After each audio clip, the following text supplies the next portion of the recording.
talks on Sunday. It's Arsenal versus Brighton at the Emirates. Let's hear now from both managers, beginning with Mikel Arteta. It has to be. I think it was a really good process, really well-run process.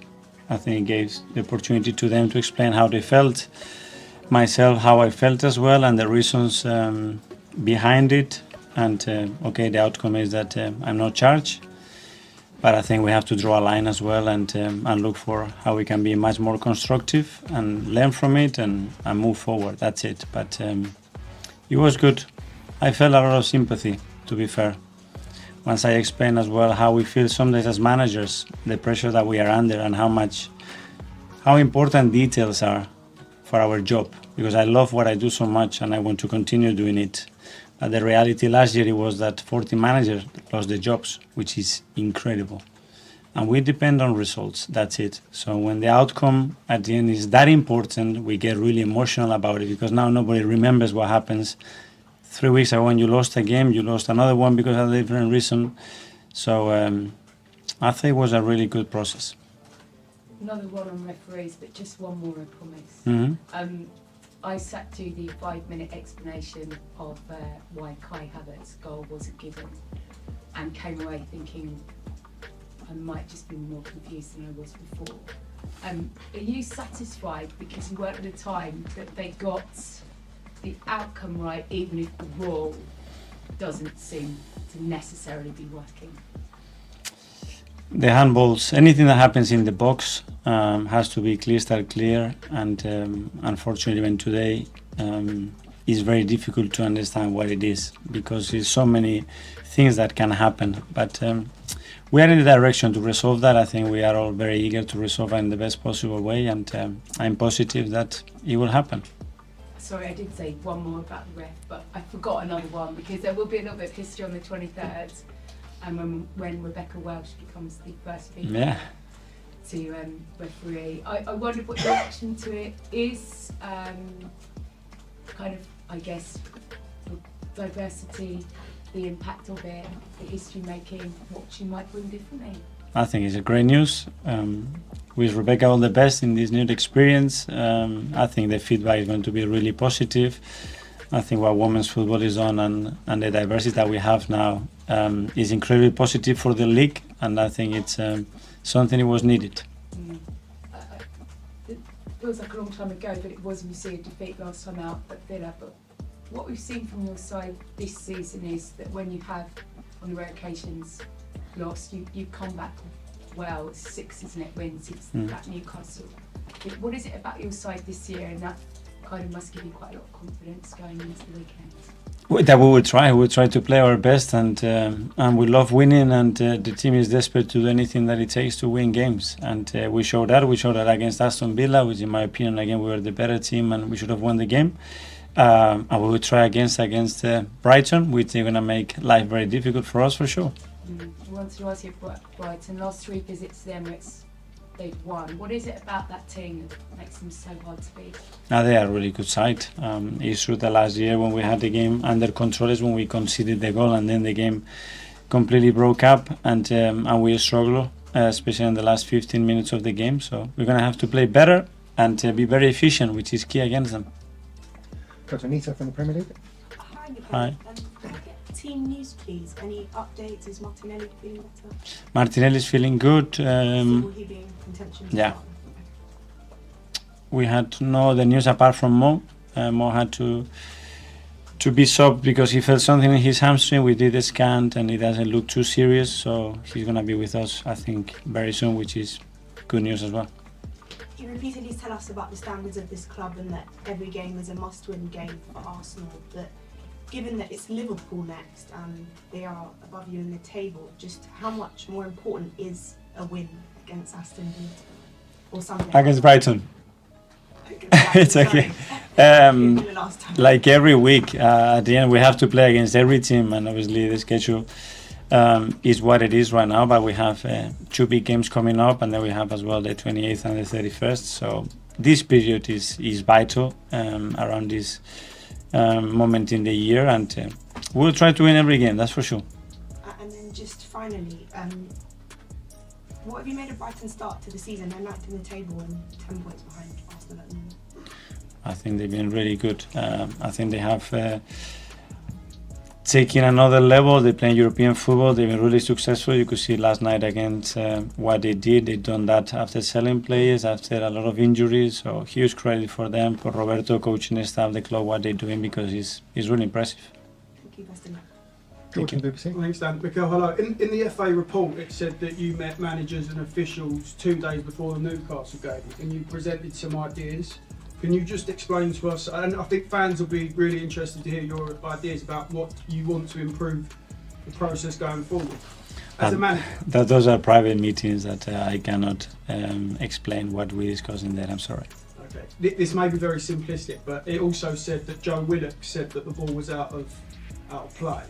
So my next question really is it time for the players to sort of take a bit more responsibility and maybe be a bit more honest, because none of this would happen, the goal wouldn't get given, you wouldn't have to do your interview, so should the players be a little bit more helpful to improve the process? Let the players, I think they have enough. The players will say a lot of things that they have to do, that let's not put more in their plates, I think. Okay, and the next question is just simply, why are Brighton such a bogey team for Arsenal? Because they have a habit of beating you once a season. So what is it they do specifically to cause you so many problems? Because they are really good. They have really good players. The way of playing is very specific and cause you problems, and it takes you to a game that it's very specific, and they were efficient. After efficiency in football is key, and on that day they were more efficient than us.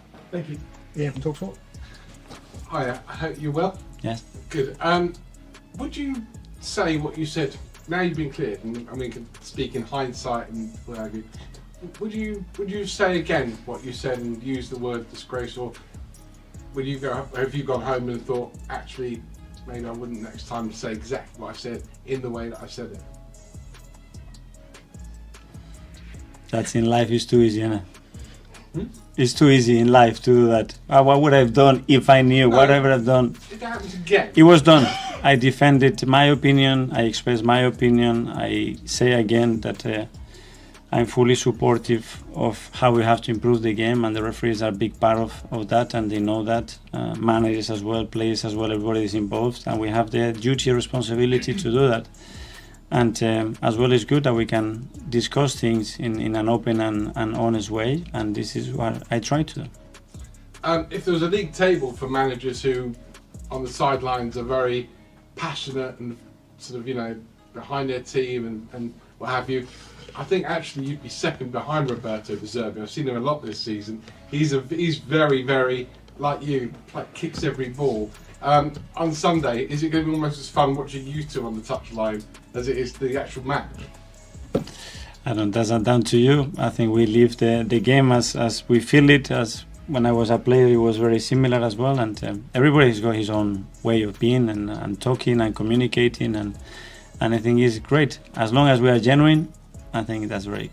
On a personal level, how well do you get on with Roberto, and how well do you, or what do you think of the job he's done at Brighton since he replaced Graham Potter? Yeah, I know. I spoke to him a few times about different topics. I follow him in his career since he was in Sassuolo, actually, before he moved to Ukraine, and very impressive what they do. I love the way their teams play and what is accomplished in the Premier League as well. We lost 6 points against Fulham, Sheffield and Burnley, and I can't accept it, because with 6 points more we should be in the 5th place on the table, and we could have 32 points. I think they have to believe more in themselves, because they have big qualities.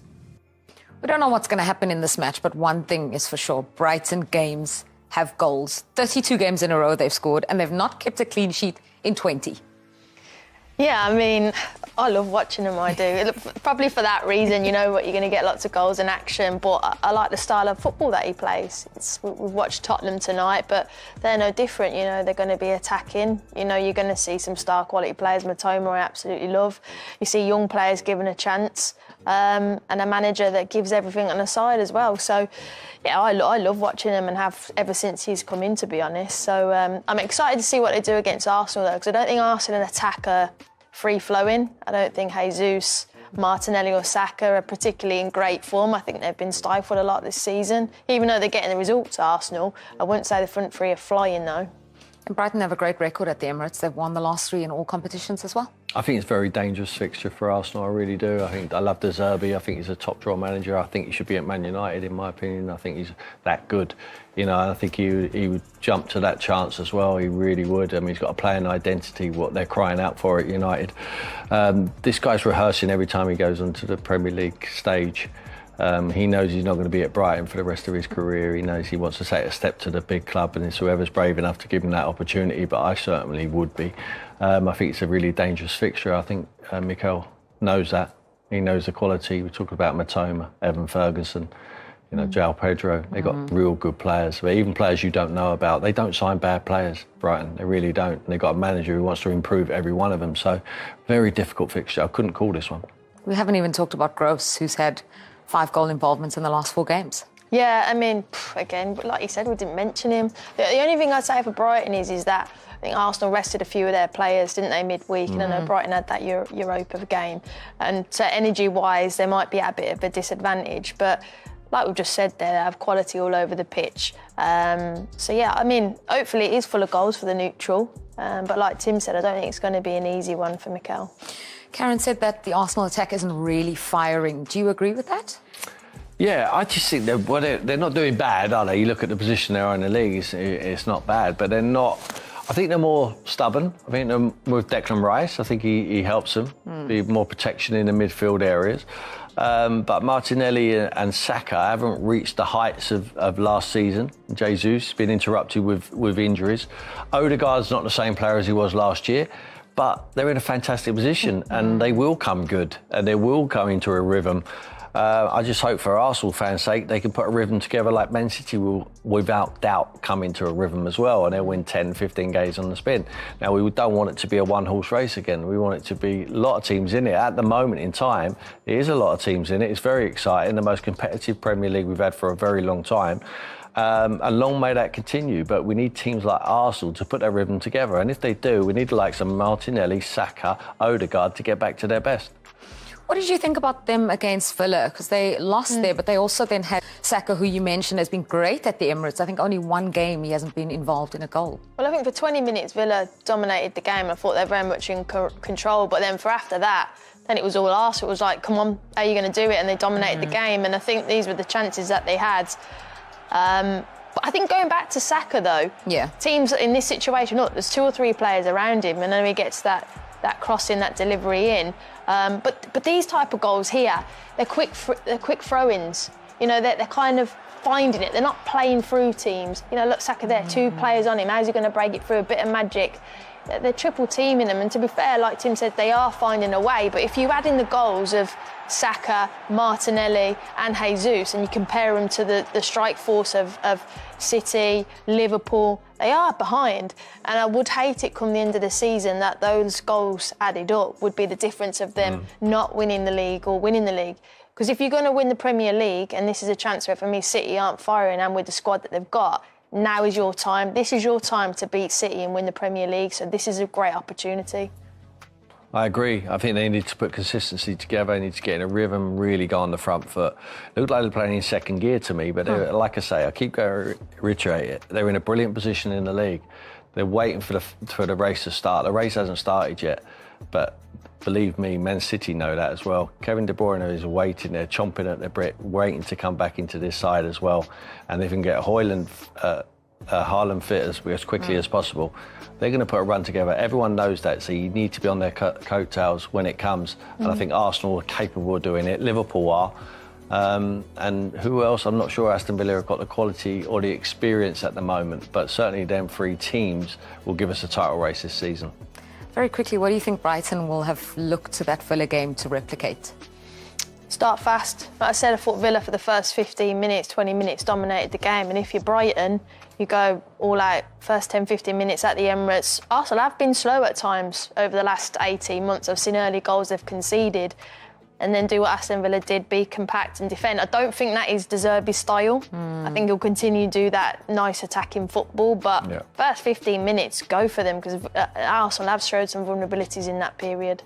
It is time now for predictions, our favourite part of Team Talks. So let's get started with you, Karen. Bournemouth versus Luton Town. Bournemouth 2, Luton 1. And why? I just think Bournemouth at home in the form that they're in. I just fancy them, and I think Luton, like I said, the goal margin has only been roughly 1 or so, and they've been learning and getting better every week, but I just fancy Bournemouth. Tim? I think 2-0. I can't see Luton scoring. I really can't. I think the most of their goals come from set pieces. I think that Bournemouth, very organised defensive set pieces. So 2-0 to Bournemouth. Let's start with you this time. Chelsea, Sheffield United. Chelsea and Cuckoo back in the squad. I'm not sure he's going to start. He might come off the bench, but I think they should have too much firepower. This is a result Pochettino desperately needs. They need to beat Sheffield United. I think they're going to win 3-0. Karen? 2-0 Chelsea. Why? Just at home, and I think they will get that early goal, and I think it will settle the nerves, and then it's difficult for Sheffield United. Man City, Crystal Palace. 2-0 Man City. I know they've got a few players out, but I just think at home they're so strong, and they're starting to pick their feet up again. Not that they're ever. I know they had that little bit of a bad run, but I think City at home is too good, and Palace are not on great form. Tim? 4-0. That's it? Okay. No chance. No chance of Palace dropping like a stone. Newcastle, Fulham? Newcastle at home. I just think they're going to edge it. I think it'll be tight though. I could see possibly a 1-0 Newcastle. 2-1 away team. Okay, so divided here then. What about Burnley versus Everton? Everton 2-0.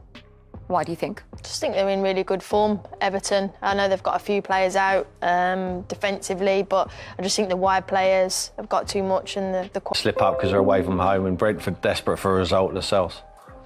West Ham, starting with you, versus Wolves. West Ham 1, Wolves 2.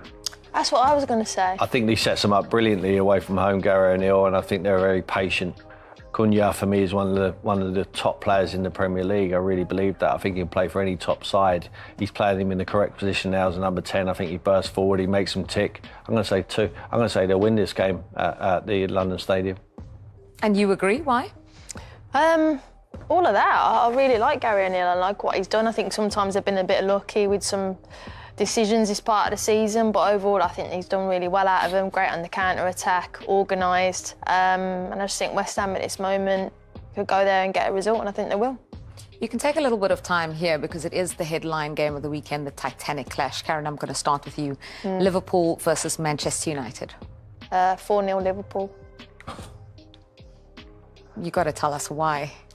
Just think they've got too many goals in them. I think Manchester United away, I think the week that they've had, the injuries, the suspensions, don't know what team they're going to start with, the inconsistency, and I think Liverpool at home, front-footed, aggressive, the intensity, I think it'd be too much for United to handle. I'm going to say 4-1, but for all them reasons, Kaz, I think they score. I think Rashford will play, and I think Rashford will score. It's going to be a difficult afternoon for Ten Hag and Manchester United team, but we know that. They got beat 7-0 last year. It'll get better, but it'll be a 4-1 defeat. Which game are you most looking forward to besides that game? No, that one. That's it? There's no other one. Karen, agree? Yeah, I think that's the one we've all got our eyes on. Excited for that one, bring it on. Well, it's obviously a painful goal for you to reflect on, a painful result for you to reflect on, but a fair result, wasn't it? You know what, they scored at a time in the game, and they scored, and they opened us up so well.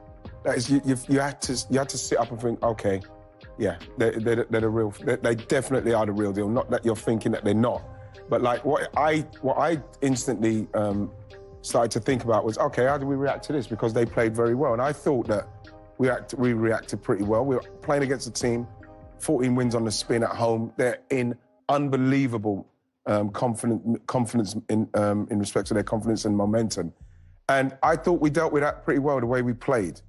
You know, because we should have ourselves scored a couple of goals, Kels. But like Villa, and it's the way, you know, the way they beat City as well, you know what I mean? They fought with City and then they had the capability in the end through Leon Bailey to score that goal, even though it was deflected. But in our game, they were so solid. In the City game, they were so solid. They kept going. They play football. They're very physical, and they're very organised. It was like, you're going to have to play well to beat this team. Right, can I ask you something? Don't you think, like, Zinchenko, as good a ball player as he is, don't you think you need something a little bit different at left back? I know he comes into midfield, creates overload. That goes from him being out of position. Yeah. Stop coming into midfield. You're not doing anything in this there. Just be as a defender. But this is what he wants him as. Yeah, but this is what he wants him as, and I think that, you know, if he had a Tomiyasu, he probably maybe, if Tomiyasu was fit, he'd probably keep him there. Like, you look at it now, you think Kieran Tierney as a out-and-out left back, staying in that position and not being so vulnerable when you come inside, because, like, you can't tell me that the teams now are not targeting the fact that Zinchenko will come inside, so there's space on that right-hand side, because that's where the goal came from. And that's something now that's, people can see that's a bit of an Achilles heel for us. I think it's, I'll be honest, from me, I think it's your only weakness, the left back. I think the rest of the team's good enough to go and win the league, but I think I wouldn't be amazed if Edu and Mikel aren't thinking, right, do we get another centre-back and play like Pep, you know, Gabriel maybe a left back, or do we go get a classic left back? But I think... Because they tried Kivior there as well. Yeah, they did, yeah. Didn't quite work. Yeah. You know, but I think that Villa have to get a lot of credit, because obviously Unai knows about Arsenal. He knows how Mikel wants to play. And I thought they put us under a lot of pressure, and we still kind of came out of stuff and created something. So I was very calm about it. But I was thinking, can we get the chance and can we take the chance? Because that's what we need, Julian, the half chance, so you get yourself back in the game.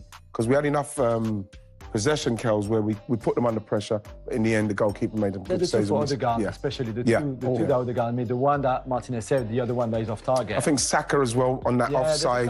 There's a lot of things that's just like little margins. You just have to be a little bit more, you have to be a bit more focused, because we know how the margins are. And, you know, Saka seeing the whole line, and it was a high line from Villa. And I thought we took quite long, Kels, to break the back down. We've got to move it quick and get through that high line. And sometimes I thought that Saka, you can't be offside when you can see the whole line. That is one of the things that you can't be. The delivery of the ball was a bit too late at times. The goal that Saka scored is marginal offside. Rice can play a second earlier and he's onside. Yes. But from all the away performances at Villa Park this season, I think this was the best. Yeah.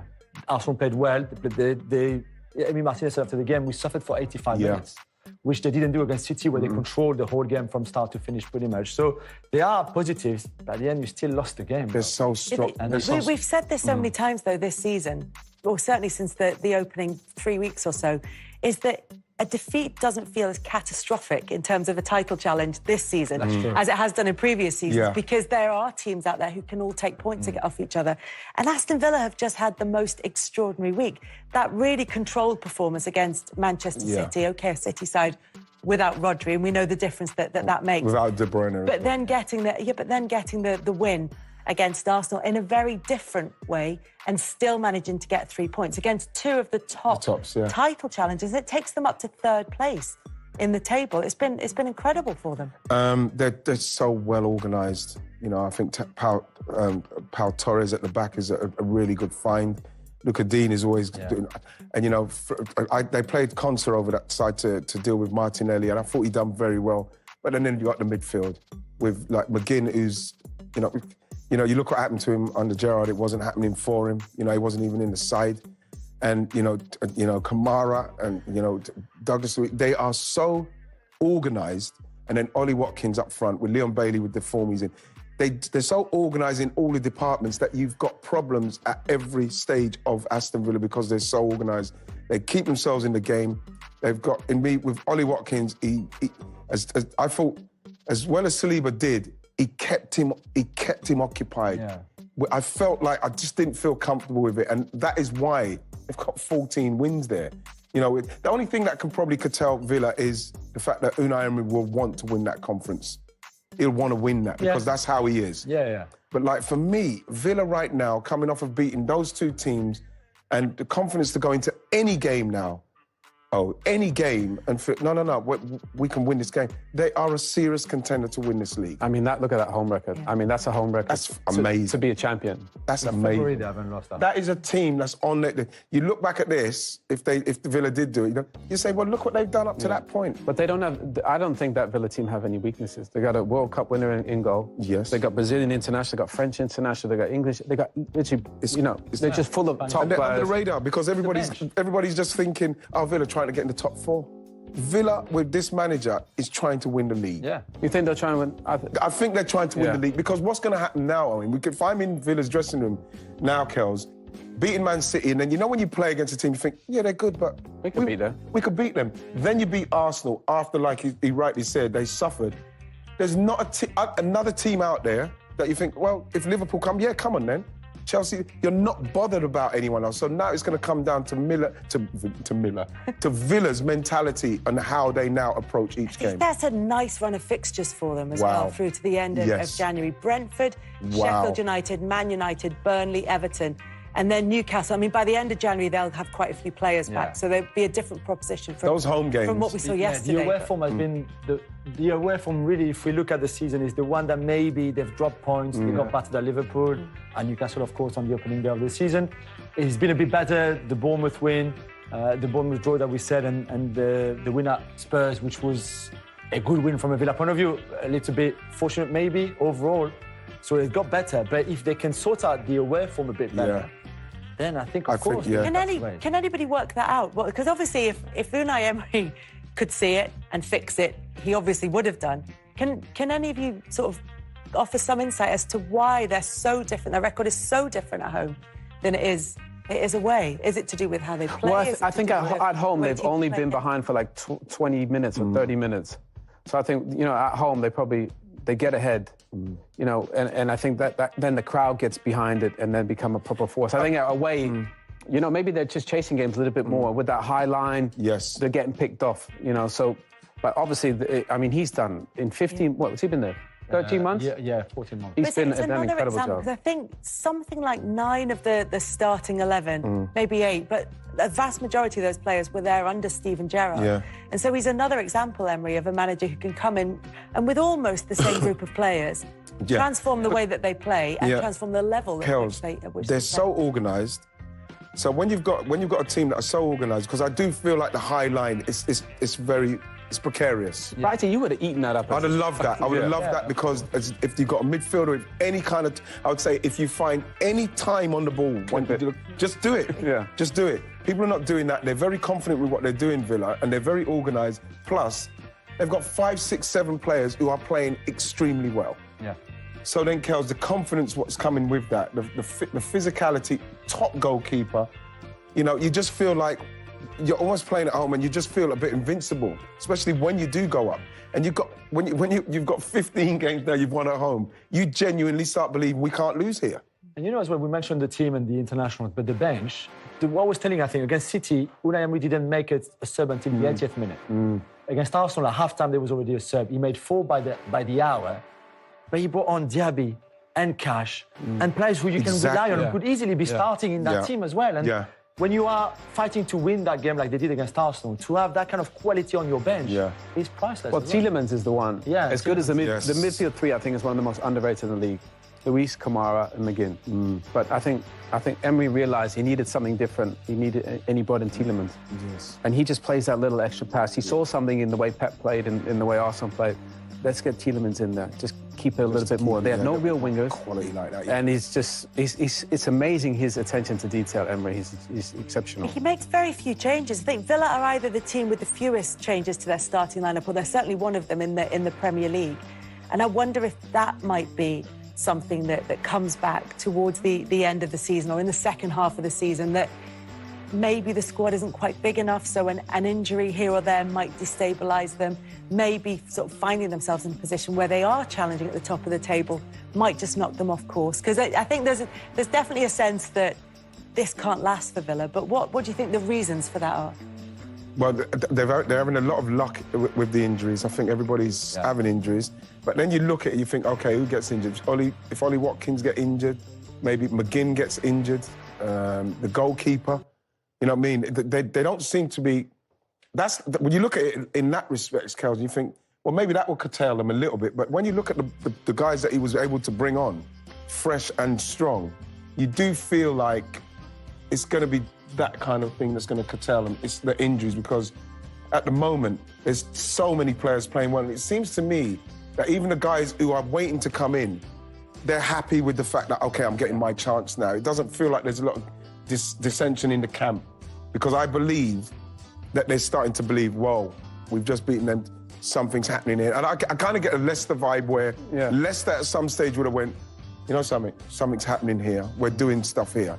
You know what I mean? So it'd be interesting to see if the club think that, right, now with this window, Champions League, maybe even the league, should we maybe go get somebody to help Oli, lighten the load at the top of the pitch, maybe get another body? Because if they go get 2 top players, you know, with Monchi and Emery, they don't really miss in the market. So if they go get 2 to help out with the depth, wow. And the thing is, Villa are going to be a problem. They're going to be a problem, because you can go in January, you can say to him, listen, I need him and I need him, and I think that we can actually have a real proper go at this.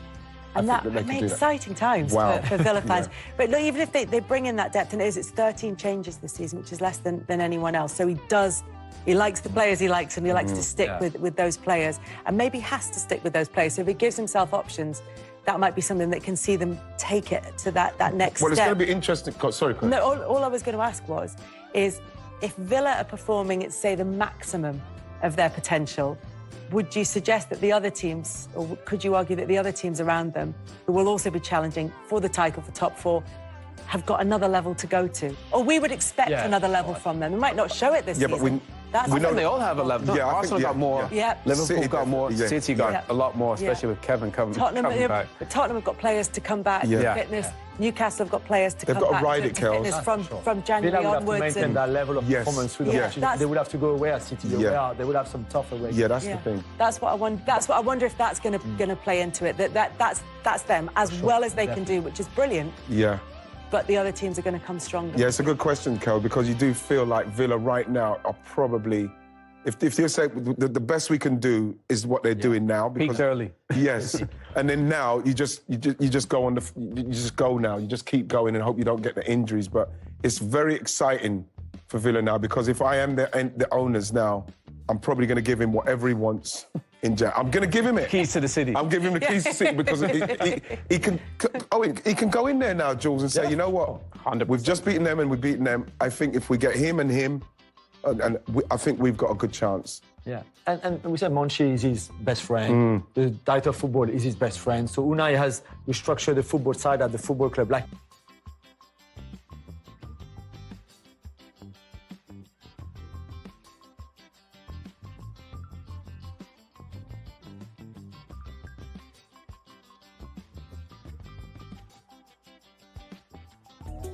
We start with the headline match of the weekend, Liverpool versus Manchester United. Let's hear from the 2 managers. Here's Jurgen Klopp and Erik ten Hag. Just to start off with, Harry Maguire and Luke Shaw, are you able to update on their issues and the severity and the timescales they're facing?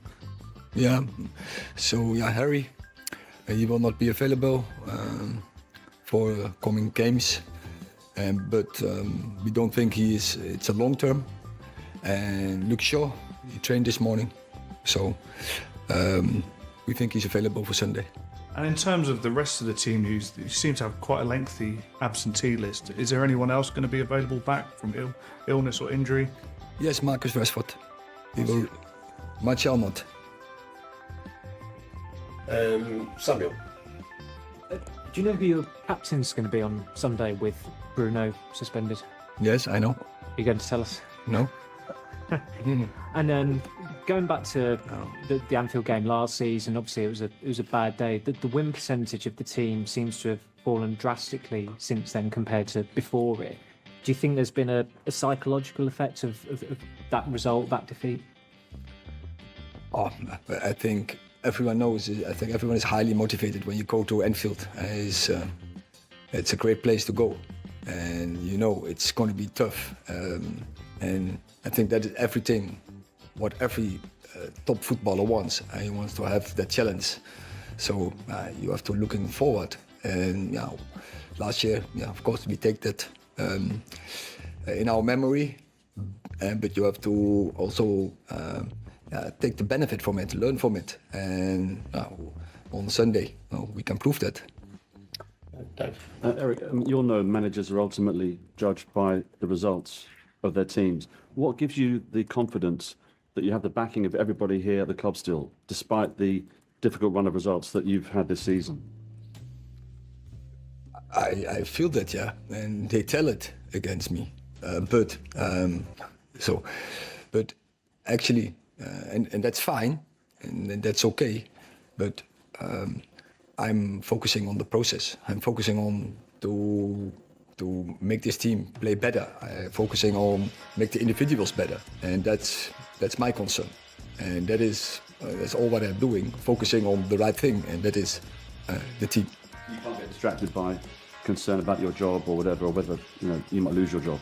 No, but there's no concern, because I'm here to win, and I have to make the team play better. And if you play good, even then I say good is not good enough. And so now we are inconsistent. So I have to work on that. The team is going to play in a longer for longer periods in a higher level. Simon. Eric, you brought Rasmus in for a lot of money, and he's not scored in the Premier League. I know he's scored in the Champions League, but are you giving him enough support? Is the team providing him with enough support? Because he doesn't look as though he's going to score at the moment. As you said, he scored on the highest level. Champions League, 5 goals. It's a massive performance from a young player.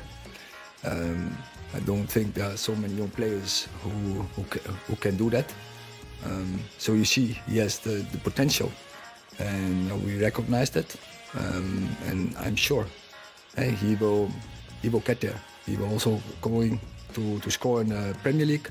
I see how he's working in the training. We have to work on our attacking game, but I think he had his opportunities. Also at the team, bring him in the right place. But it can always be better. And as you say, he didn't score so far in the Premier League, so we have to work on that. Eric, how much do you envy Liverpool? Because at the moment they're top of the league. They've only lost once. They've been able to rest players in midweek, unlike yourselves. They've not got as many injuries. How much do you envy them? Because they're perhaps where maybe you want to be. Oh yeah, they're playing good, no doubt. But we have some more tough games in the last period. So Bayern is also a very good team, and so we have seen we can go head to head with them. So that is our challenge for Sunday as well. Do you worry? Are you a manager who's starting to worry with the injuries and with the trip to a team like Liverpool? Are you a worrier? No, that we will put out a team who can challenge, a team who is confident to win that game, and we're preparing the team in the best way we can, and we are confident that we put out a team who can win there. Jenny. Given the 7-0 humiliation, because it was a humiliation last year, a lot of people are asking me, do you think, Eric, do you think the team would take maybe a 1 or a 2-0 defeat? No embarrassment. Obviously, you do not want that, but how can you stop your players being scared, basically, of that happening again? Because it's got to be in their heads. I haven't seen last season that we were scared there. And that was before you lost the 7-0, right? So that's happened. So now that's happened. Do you think? But that is... it was a bad experience, but it's not similar. And it is, you start again on 0. And last year, first half, I think we played very decent, and we got hammered just before halftime, just after halftime, and then we collapsed. So that can't happen. But it was last year, and it was a different team, also all different players. For a part at least. We will not ignore it, but we go there and we will be confident, and I know my players, they will be confident to go there from the start to the end. We have to fight there, we have to challenge there, and you go there with the idea, and so we will prepare them, and we go to win there. Have you watched it back? Will you show it to them? Have you shown it to them to sort of point out what you, to learn from it, basically. No, so we know that, but I don't think it's the right thing. And it was the past, and what we can change is the future. And so that's Sunday. Sunday is a new game. Sure. It's going to be a frantic, hostile atmosphere. How important is it, players, keep a cool head, and how important is leadership in that situation? Yeah, but we talked about this issue the last weeks many times, and these players proved they can deal with that. So yeah, and on Sunday there's the next challenge. So that is I would say our demand. We have to do it repeatedly and on a consistent base, and that's our challenge. But we will go for that. James. Eric, clearly you'd wanted to be in the Champions League in the new year, but now you're not and you're out of Europe entirely. Can it be a benefit to you going forward that you're going to have more time on the training ground, you're going to have a less frantic schedule that might hopefully help injuries alleviate? Can you turn that into a positive going forward? Yeah, I think the way you describe it, I think that's true. At least we have had so many injuries in the first part of the season, but now we have less games. So the load will be less, so that can give players the opportunities to recover, and also more time on the training pitch.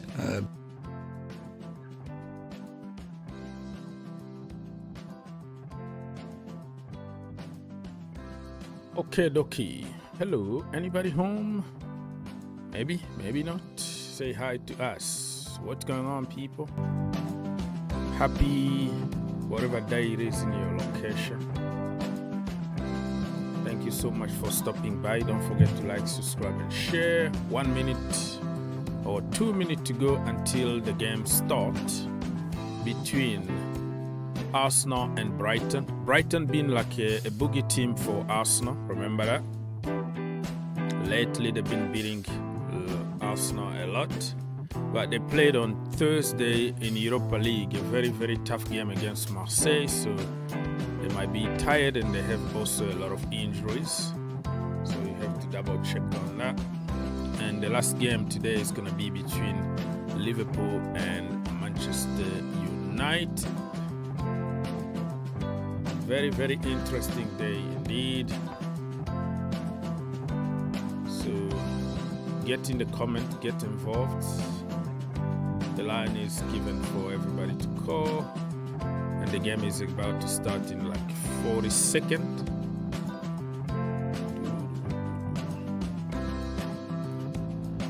So how everybody is feeling today? Good? Maybe, maybe not.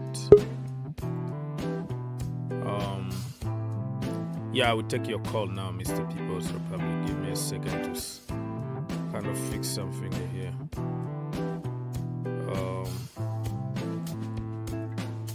Yeah.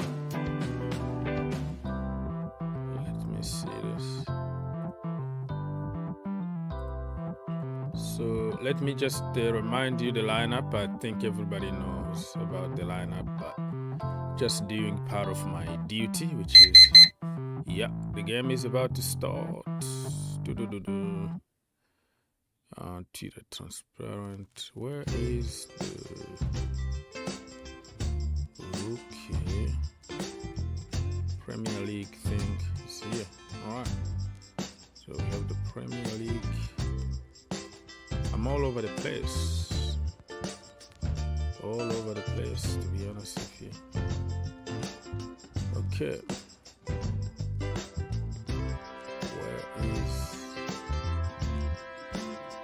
The results need to be on top there.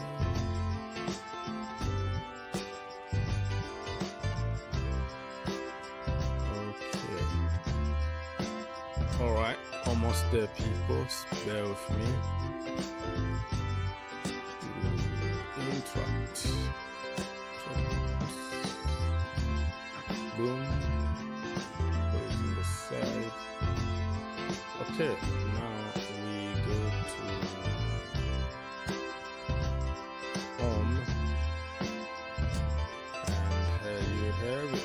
Okay, so you have everything on your screen now. Many games to start like now. Arsenal against Brighton, Brentford against Aston Villa, and West Ham United against Wolves. And the last one is going to be 7-Up. You know what 7-Up mean? Erik ten Hag. It's going to be Liverpool against Manchester United, 11:30 Eastern Time. So the game just started like 1 minute already for this game here. Let me just go ahead and remind you the lineups because I am a little late. The lineup for Arsenal. David Raya is in goal. Saliba, Ben White, Gabriel Magalhaes, Zinchenko, Odegaard, Kai Havertz, Declan Rice, Bukayo Saka, Gabriel Jesus, Gabriel Martinelli da Silva. And if we go to the almighty Brighton, they have Bart in goal. What happened to Steele? Lewis Dunk, Milner. Wow, Milner is like 200 years old. I know him like my entire life. Jean-Paul Van Hink, Joao, Bill Gilmore, Iliesta, Pascal Gross, Adam Lallana. Lallana also been playing football forever, people. Mitoma, Adingra, and Ivan Ferguson, the young man that is just taking the world by storm right now. So pretty much that's it at the moment. So enjoy the game. Everything is on the screen. If you wanna call and comment, it's okay. You don't have time. It's not a big deal. But everything is on your screen right now. Mr. People's Republic, you can go now. Good afternoon to you, sir. Yes, sir. Good morning. Oh, good morning. Okay, that's right. You're in America, so there's a different time zone. 3 a.m. or something there? I'm not sure what time you have there, but... No, it's still 9 a.m. Eastern time. Oh, okay. I'm very confused. Okay, 9. Okay, this is like, so you're having breakfast. Okay. Yeah, I haven't eaten even anything. I just said a lot of stuff. You'll be here for a long time because there's a game after this, after the late kickoff. So you're going to be here for many hours. You're doing all the games. But you missed the boat, by the way. You missed the boat when you were talking about Erik Hag. You said 7-Up. We call him Erik 7 Hag, not 10 Hag. Erik 7 Hag. That's a nickname we've given him, Erik 7 Hag, because of that guy is very deluded. He lives in denial. That guy. I think when you see his press conferences, every time they lose, it's like, what? Were we watching the same game? Or what the hell are you talking about? But you saw how he's captain Bruno, the crybaby. The last game, he got himself a yellow card on purpose to miss this game against Liverpool. He didn't want to. He didn't have the stomach for it. So that is very, very. Yeah. So that is another conspiracy theory or something. Like he did it on purpose so she can avoid to get him humiliated again. Exactly. So he'd rather let Maguire be the captain and Maguire take the blame for another big defeat rather than him. Maguire is not going to be there. I don't know. He got an injury. The last time he came off injured, I don't know. I'm not sure he's going to be there. But they will have no defenders. They have Evans. I think he's also half injured. You've got your friend there from Real Madrid. What's his name? The V. Rafael Varane. Varane, but he's in and out of the team. I don't know what happened to his form. He's completely destroyed his form mentally. So they will have probably, and then you got that guy, Jose's best friend, Mr. Tough Love, left back, now centre back. Luke Shaw, but he's not a very good centre back. He's better left back, and he seems to make a lot of errors when he's playing the centre back. So that's an experiment which is not working, but they probably have no other choice. So they got him, and they got the Swedish guy Lindelof. So they're desperate for central defenders. A bit like, remember how we were a couple of seasons ago at Chelsea? We had no central defenders. We were also desperate. Now we have many. And your boy, you are right. I'll give you your flowers. You are right about Disasi. So you did the scouting, and you can see Disasi now, how he's growing, how he's becoming a monster in defense. Wow, that guy. And he can play, obviously, central. He's a very, very good right back. I didn't see this one coming, and he's nobody. Well, I have to disagree a little bit on say he's a great right back, because modern right back, full back, whatever you want to call them, you have to be able to contribute in the final third a lot. You see him, growing, going there to the final third, but his passing is awful from there. Like, you need somebody who can cross the ball properly, who can really do defensive work, who can also shoot and score. Modern fullbacks are that way, but defensively, he's growing. He's growing. It's like this is a new role for him. So this is let him just. Defensively, he's learned that right back position. He's very good. And now he's just like slowly. You can see like the when you put a plant when it's just come out of the ground. It's the shoots of where the plant is growing, and you can see it. And it reminds me a bit like Ivanovic. Remember Ivanovic? He was also a big, stocky central defender. They made him right back. In the beginning, it was a bit slow. You think this guy's not a right back, but in the end, when his confidence, when he learned the trade, he was immense. He was a monster at right back. So I think Disasi, he will turn out. I mean, at least he stays fit. Unlike James Reese. I've given up on that guy. I'll give up a long time on him. And that guy it's now becoming a joke. Go and get your operation. Put us out of our misery. We're tired of this. You play 90 minutes or not even 60 minutes. For 2 games, and then you're gone for 3 months. What's the point? And then they make you captain. Come on, really? This is it's not right. Go and get that operation and get fit once and for all, or go and find another trade. Go and do something else. If you can't stay fit, then you can't be a footballer, can you? But I have a bone to pick with you. So I was watching the video from yesterday. Things we learned about Chelsea versus Sheffield. And, you're very, very, very harsh. You're very, very, very harsh on the team. And I thought it was very unfair, because this is a team which is in crisis, and mentally they're very weak, and they needed a result. And you can't expect them to go and play champagne football when they've just been hammered the game before, and they're in a dark place. They have to build their confidence back up slowly but surely. And these one of those games there where, yes, I know it's the bottom of the league table team, but still, you've got to find your confidence. You've got to find their roles. And I saw they played actually better since they dropped Enzo. I know most people were crying, "Oh, could you drop Enzo? You drop Enzo." But you saw they were more solid. And even that low block of, Park the Bus of Sheffield, eventually when he changed his tactics at halftime, when he moved Sterling to the right, and your friend, I always forget his name, the new guy from Man City. Cole Palmer, I can't remember his name. He's my black brother, and I can't even remember. What's wrong with me? But when the manager changed the tactics there, and they basically went to 4-4-2. That's when Chelsea started properly dominating and creating chances. But before then, it was more of the same old Chelsea. We have the ball and the attack, and we don't really know what to do with it once we get into the. It's so frustrating watching. You think, really, am I really watching this nonsense? This was what I was thinking the first half. Am I really watching this nonsense again? I'm tired of this. I want something different. And the second half, at least, he changed things. But I'm like. Yeah, I don't know, but I just still think, yes, they looked. How can you put it? Like you're walking on broken glass. That's what Chelsea looked like yesterday. I just don't trust them. I think if they beat a good team, they'll be exposed. They just don't look.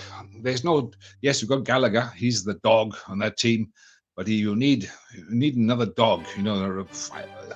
Declan Rice or whatever, one of those. You need 2 of those. I like Caicedo, fantastic player, but they're all quiet. They're all nice guys. They're all like you, very perfect gentlemen, very well behaved, perfect citizens. I'm not. Don't worry about me. I'm not. I'm a bad boy. perfect citizens, well-spoken, fantastic manners, good upbringing, the fantastic people. They're the kind of person the mother-in-law would like to meet, to marry the daughter. But there's no bad boys. There's no bad boys in that team. They said nice people. And sometimes in a team you need one or two bad boys. We've had Costa, for example, Diego Costa, bad boy.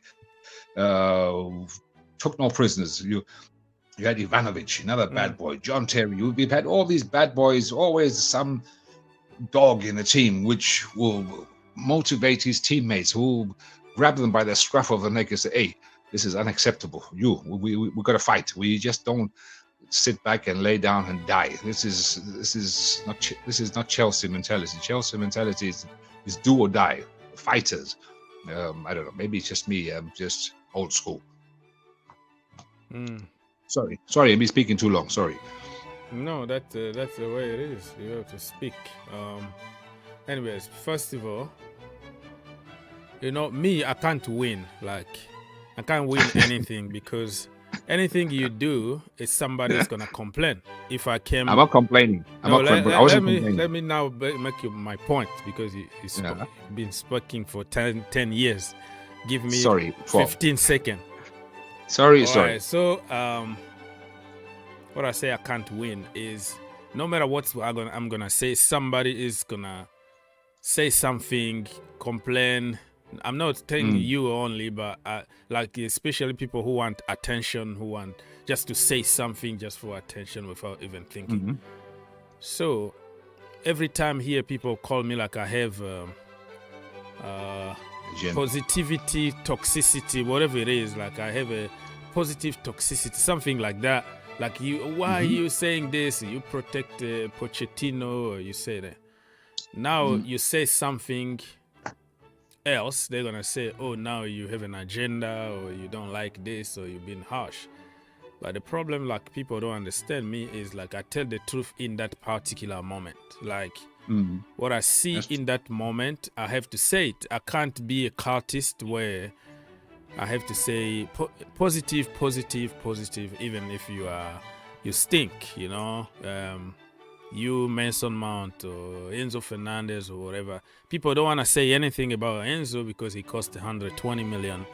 And he plays with Messi, and we made all kind of theories and narrative how he's the next Fabregas, and we are lucky to have him, and it's going to be a bargain the end of the day. Listen, so me, I praise you when you deserve to be praised, and I tell the truth no matter what it is. Because sometimes people just jump to the narrative and popular opinions for views and for likes and for people to send you money. You tell them what they want to hear. You just get to the bandwagon, and people understand that. If you go there and you start campaign against Mason Mount or Conor Gallagher, even now you see people who are calling him all kind of names. So just miss one pass only is enough for people to say, "I told you so." But certain people can't do wrong because he's the guy. He's the trending topic in that particular moment.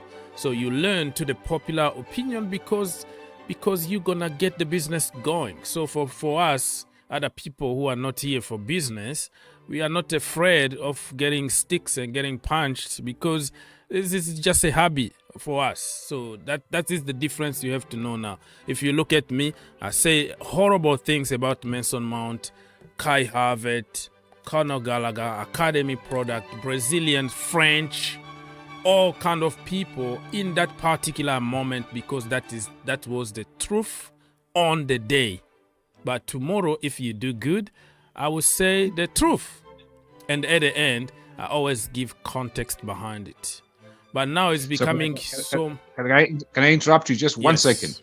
So what, in summary, what you're saying is that you're not fake and you're not plastic. Sorry, go ahead. No, I can't be that, and I know so many people who switched because they understand how this business works. I don't blame them. This is what put food in their tables. I don't blame anybody who jumped to algorithm and statistics Because if you see how many subscribers and money they got hating Mason Mount, you don't blame them. That's how evil pay for them. They can't say anything good because it's gonna hurt their pocket. You know what I mean? So I know them and I can do it and be exactly the same. So yesterday, I didn't see really anything particular. Same old Chelsea Football Club. 80% possession, not scoring goals. So you want me to come here and say, yes, look at Nicholas Jackson score a goal. No. What a goal. Look. That goal, I gave him credit for being the right place, the right time. Because you have to be there. You know, you have to be there. How many crosses we put in the box? Nobody in the far post. Nobody. Like we forgot completely the basics of football. Make your run always in the far post. Just go. Even if it's not going to happen, keep going. You don't know what's going to happen. A deflection can happen and you score a lucky goal. Look at Jackson yesterday. The easiest goal in his career. But he also missed those kind of things 1,000 times before. So just because I say something, you know, the truth about Jackson or anybody in that particular time doesn't mean that I hate him or I have an agenda. But Jackson, he's the new Mount, Mason Mount. Everybody likes to hate him. Well, it's not gonna get to the Mount level because Mount is a local boy. So first of all, there is a tribalism there already. Even if you are James, you see now people blaming him for getting injured already. I knew it's gonna happen to him too. The only reason he was getting away with it is because he was so good, and also we have to keep I have a black friend, so I'm not racist. So in every rule, there is always exception to confirm that rule. You can say, whatever, but it's always there. How can I be a racist when I have a black friend? But you hate 99.9999% of other people, of other black people, right? So just because you have one, because that was the reason, that was an excuse in the Chelsea community to say, I don't hate Cobham. I don't hate Cobham. You Cobham sexual. You look at James. Well, you hate 99.999% of them. This guy just because he's exceptional, and also we have to keep something to fight for and say, here my one example of that I don't hate the local boys. So now you can see the injury now, people are twisting it, and it looks like, even you said it at the beginning here, you made it sound like it's Reece James' fault that he doesn't get the surgery. You know, when it comes to decisions like that, it's a group of people, doctors, physios, whatever, gym people, whatever you call them. There are so many smart people there sitting together, having a second guess, having a second, third, fourth, fifth opinions to make a decision like this. Probably they faced this kind of cases in the past a lot, and they went through surgeries and didn't work out, so they want to try something different. It's not like Reece James deciding on his own not to get a surgery. And people are bringing, he's not fit, look how big he is, he's fat, whatever. Some people are just chubby naturally. You can't. He's not fat. That He's you know, muscular. like Wayne Rooney or some. There are certain people like that. They look like they are chubby like that. That is their body. There is nothing they can do to change that. Reece James got abs and all that, but when you look at him, it looks like he's a little bigger than ordinary modern football players. But that is the way he is. What do you want him to do? Who was that? The black centre back for Tottenham, who has so many injuries. He never trained, but only played the games. Who was that? He was a fantastic I don't centre know. back. I don't have my Syria coffee yet, so I can't really remember. I think he even played for Chelsea. What the hell was his name?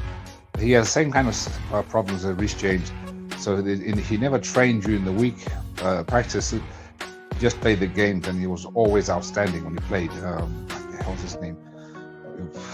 he didn't last that long because his injuries just spoiled his career, unfortunately. And what about this guy here, your friend? You love this guy. I know you loved him. You talked so much about him, and I've always fought you about this guy. Said that this guy is overrated, and he's now being exposed game after game.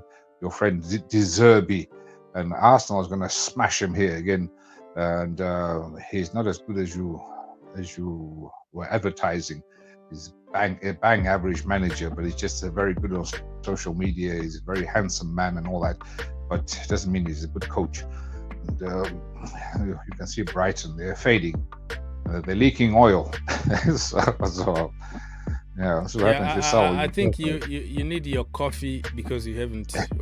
You are not up yet because you try just to label me certain things that I'm not. I'm one of the people who say that De Zerbi is that good because of Graham Potter. I've been saying that. I give him his flowers. He took them to Europa League and they're scoring more goals than under Graham Potter. That is credit to him. But I'm one of the few people who say that Graham Potter did a great job over there because, you know, people don't want to give him credit because apparently he failed at Chelsea Football Club and he doesn't deserve anything. And he all of a sudden, out of the blue, he became the worst manager in the world. I'm one of the few people that still believe that Potter is a very good coach. Exactly. He should never have been fired at Chelsea. I agree with you 1,000%. I'm not too sure about that. Probably Chelsea is not his level because he got like a degree in human emotional connection or something like that. Like he understands people emotions and he is very soft. That's all I can say. He's just a development coach that will develop and make you to the next level. But when you are in that level of Chelsea, Manchester United or whatever, you need character. You need people who don't care about your emotions for a while. Yes, we have problems. Yes, my child is sick. Okay, right? Now we have to do it for 90 minutes. I'm not gonna take that crap. Okay? Just give me something.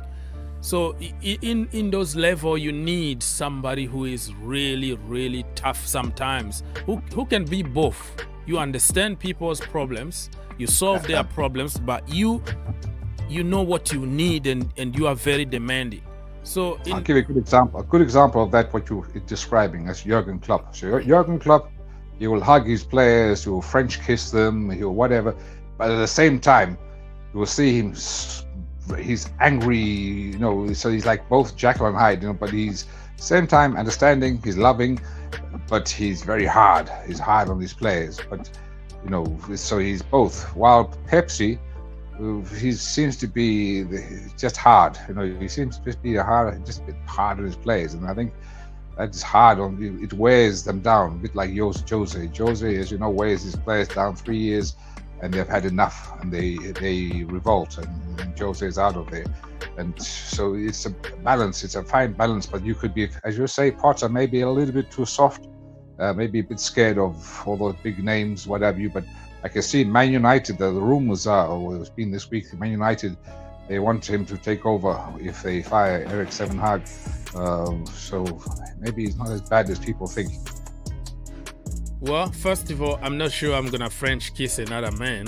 The way you say about Klopp, but I understand what you mean. It's like there even the Holy Spirit, Holy Bible say that, you know, there is a moment for everything, you know, a time for crying, a time to enjoy, a time, you know, there is winter and there is summer, so you have to find a way of, you know people's. It's just like your child, you know how they are, their behaviors and whatever, who is very sensitive, but you also need at some point to be tough and say no, because if you do this, you're gonna get in trouble or something. So you have to find the right balance on that. But I'm not very sure about the French kiss about that. Okay, second thing that you mentioned about Graham Potter, yes, Graham Potter, Manchester United, apparently, because it's not sure yet. They are just speculations because Nice in France. They wanted him, but he turned it down. He didn't want to go there. So Ineos, Nice, and Sir Jim Ratcliffe are kind of the same people. So the people are making connection based on that.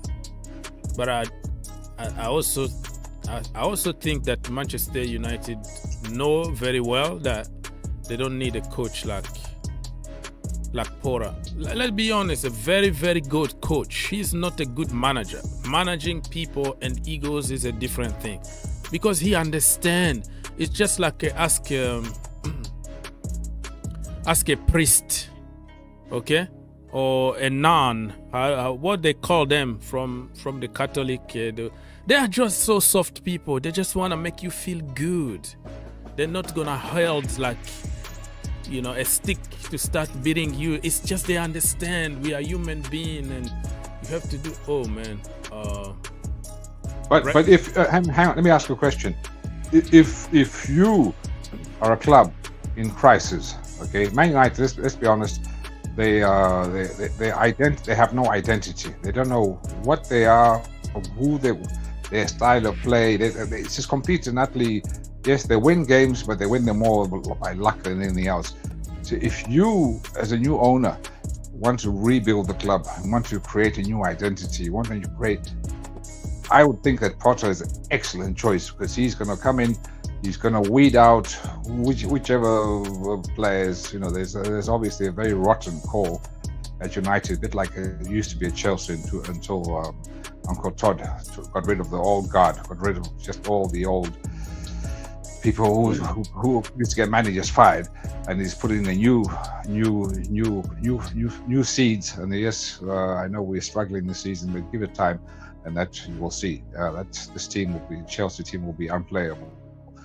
And I'm just thinking that Potter, because he'll probably be excellent in Man United, come with a new identity, new style of play, new mentality, and weed out all the non-performers, people like Maguire's, Lindelof's, Bruno's, and you could even argue up front, what's his name, the centre forward,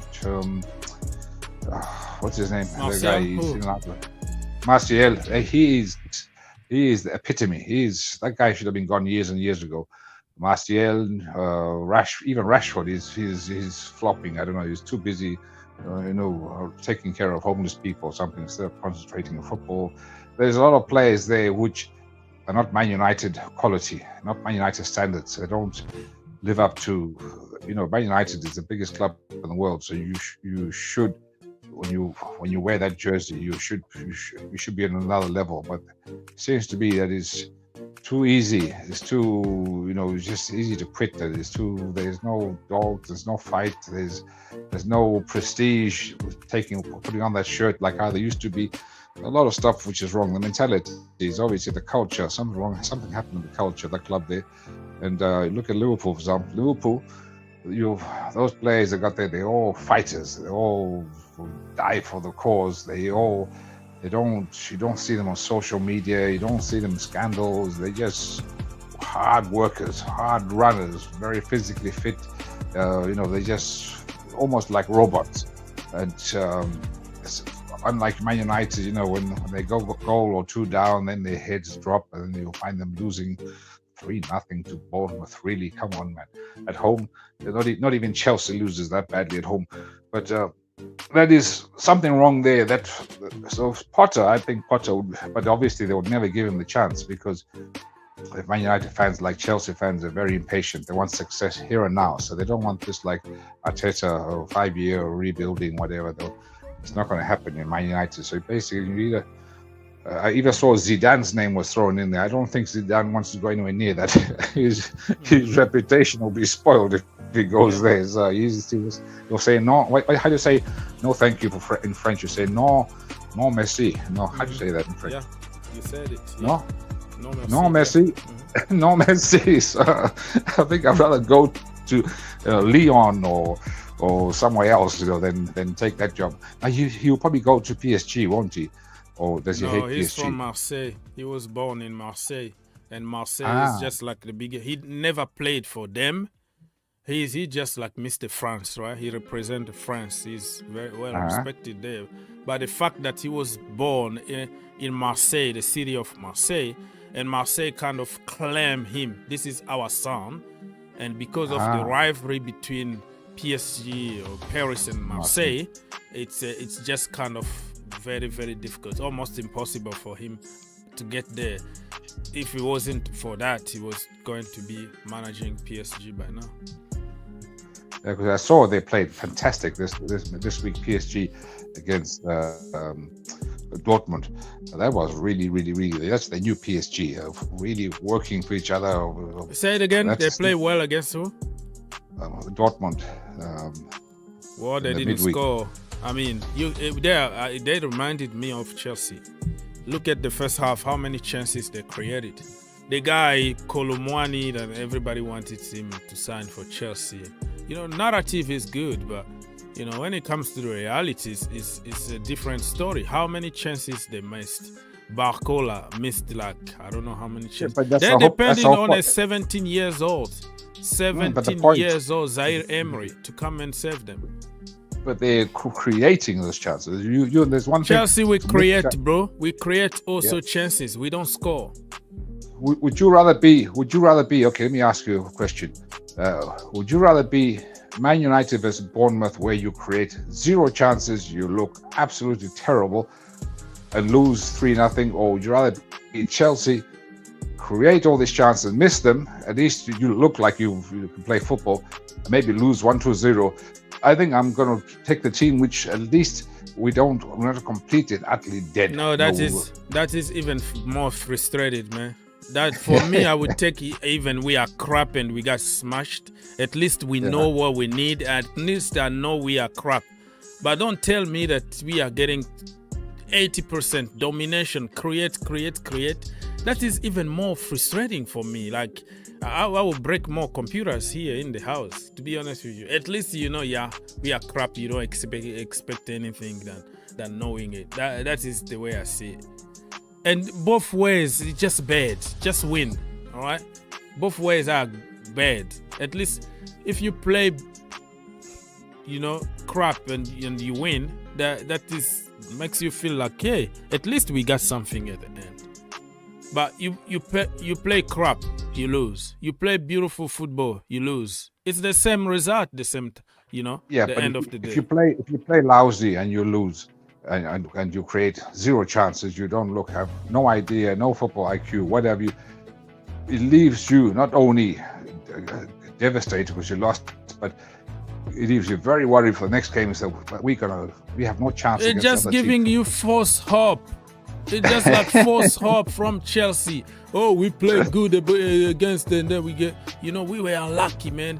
That's why you go to training and you say, let's continue to do the same thing.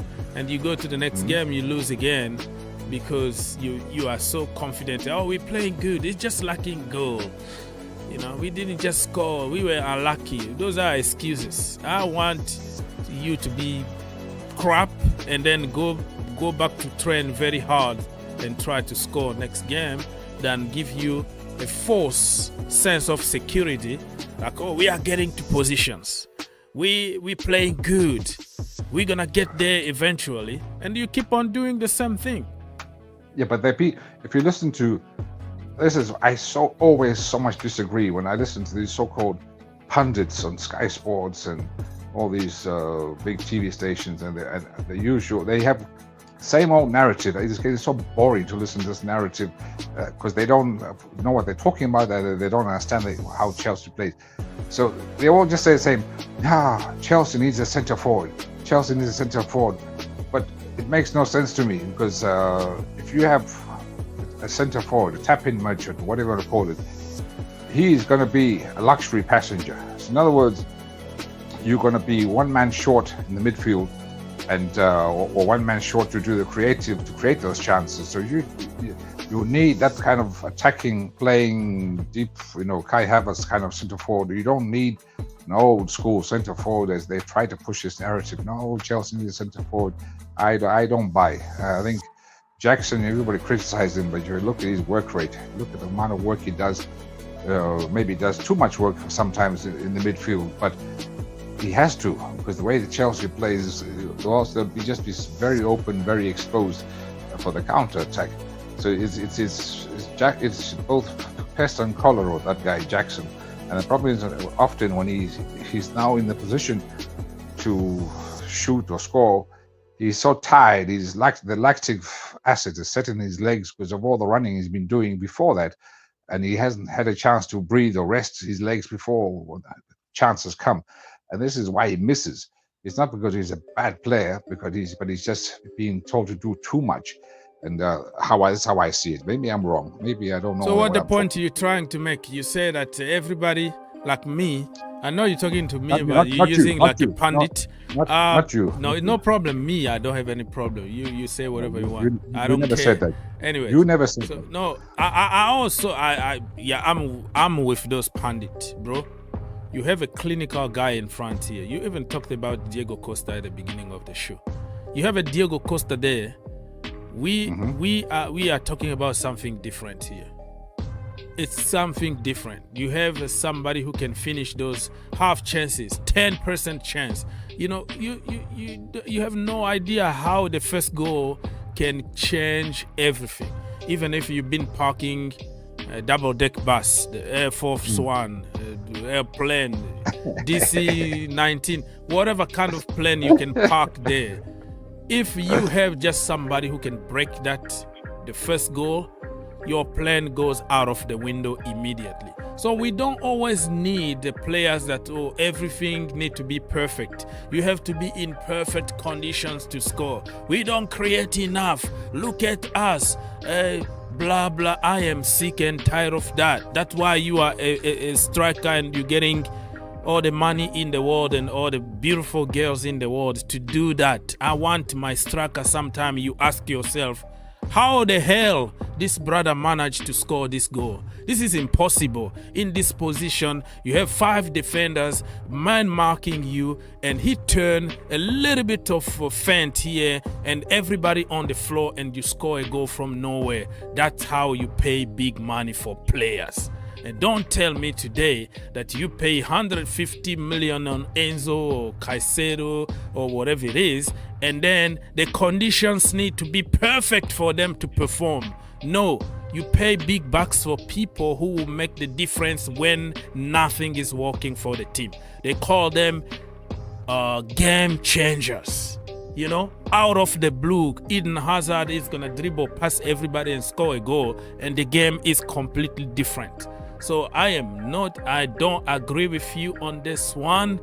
Somebody need to take you immediately to county jail for 5 days, even for saying that. Because yes, we need a number 9. We need a clinical guy. No excuses.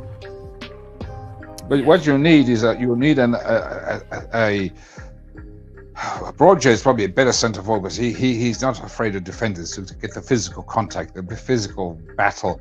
But it seems to me the other ones we have, they're a bit scared. They haven't got the stomach for the fight in the box like Costa. Costa he bullied defenders, not the other way around. The defenders were scared of him, and because he's physically strong and he old school whatever and all that. So that was look at let me give you an example. Look at we played, I don't know, it was a FA Cup or something, Chelsea against Everton. Didier Drogba, you have Michael Ballack, you have Frank Lampard. Immediately they score. We are losing 1-0. I think the first goal was a penalty. The second goal immediately after that, 2-0. Wow. And then the show starts. Didier Drogba out of the blue that way. When they score 2-0, they park the bus. All right. Parking the bus.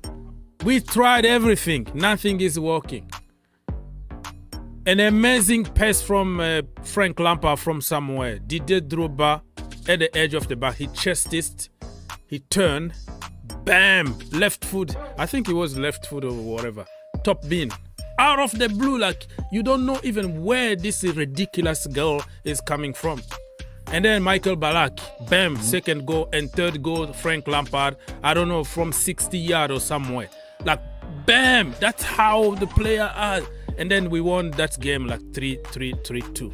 That's how it's supposed to be, not the other way around. Now it's about excuses. You have to understand Jackson, he's from Africa and he was eating fufu over there. He's gonna need time to adapt, and I understand all that. But my point is, you have a clinical striker, the narrative was going to change. Everybody, is going to say, oh, you play crap, but you just won the game. Yeah, we won the game. We get 1-0. 1-0. Look at Diego Costa against the Tony Pulis team. It was what team? West Brom or something. I don't know. Under Antonio Conte when we played them. The year that we won the league. They park the bus. They park the double-deck bus. They park all the cars, Toyota, Honda. Oh, they park everything. But out of the blue, you see Diego Costa finding a way to score a goal. So we have to find somebody who can finish chances, man. I'm with those pundits. Chelsea needs goal scorer. But I like the way how you're talking about Everton. I just like the way how a lot of Everton fans are having to eat crow. Many, because they were so much against the ginger Mourinho. How could you point this guy as a Burnley manager, useless, blah, blah, blah. And you know how... Sean Dyche, Mr. WWE. He's the best manager in the league right now. Oh, and you look at them now, like, was it 5 games they win in a row?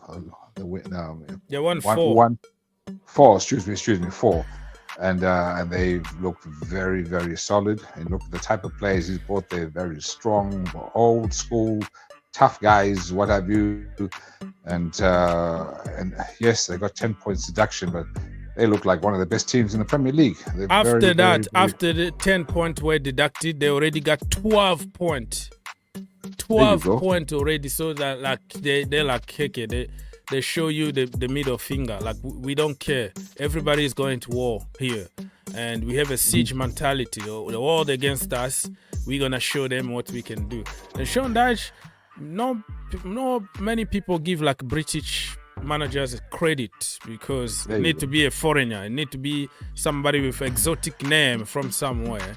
And before even he got the job, the Everton job, he said, we don't get enough credit. We don't get the same budget as other managers from other, they will be demanding. They come here in England, they demand a lot of money. They got all the players in the world and they got results. But a British kind of manager is going to be, oh no, you have to deal with the academy. You have to deal with what you got in hand. You can't demand this and that because you're going to get sacked.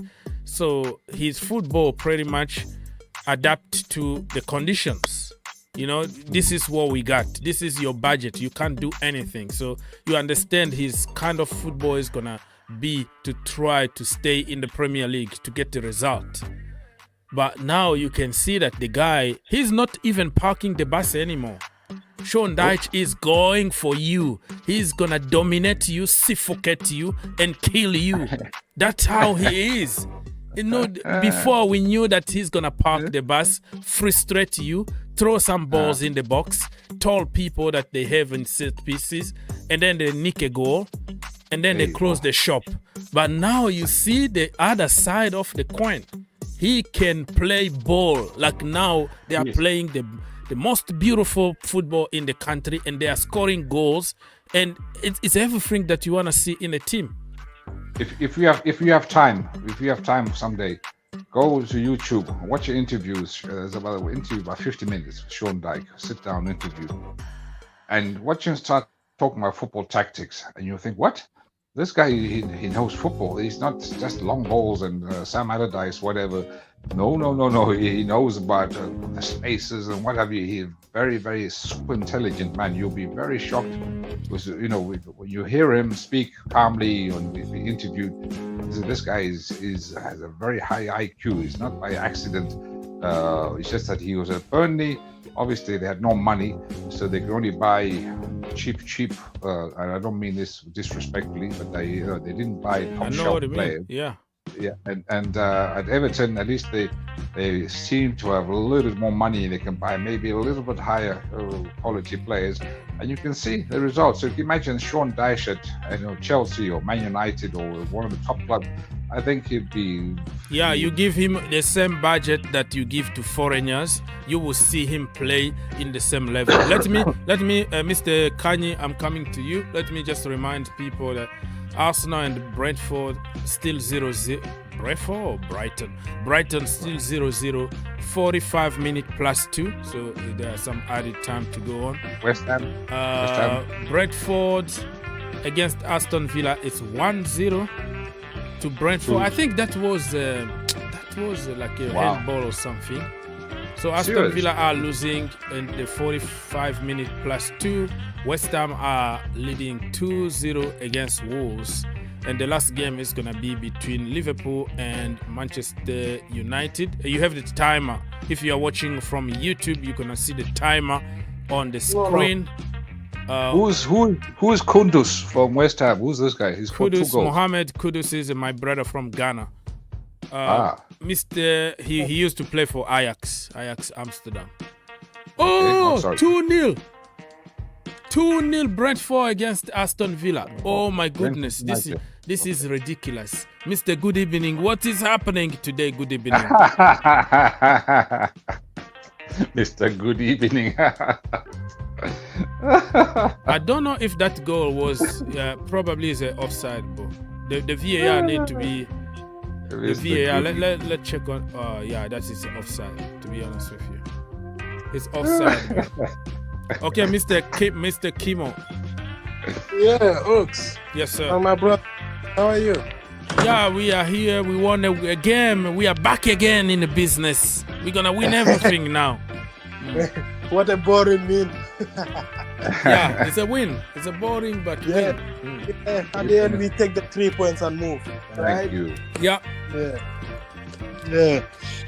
Well, yesterday's game, it wasn't that bad though, but not the greatest of all performance. But kudos to the defense. They were the best set line.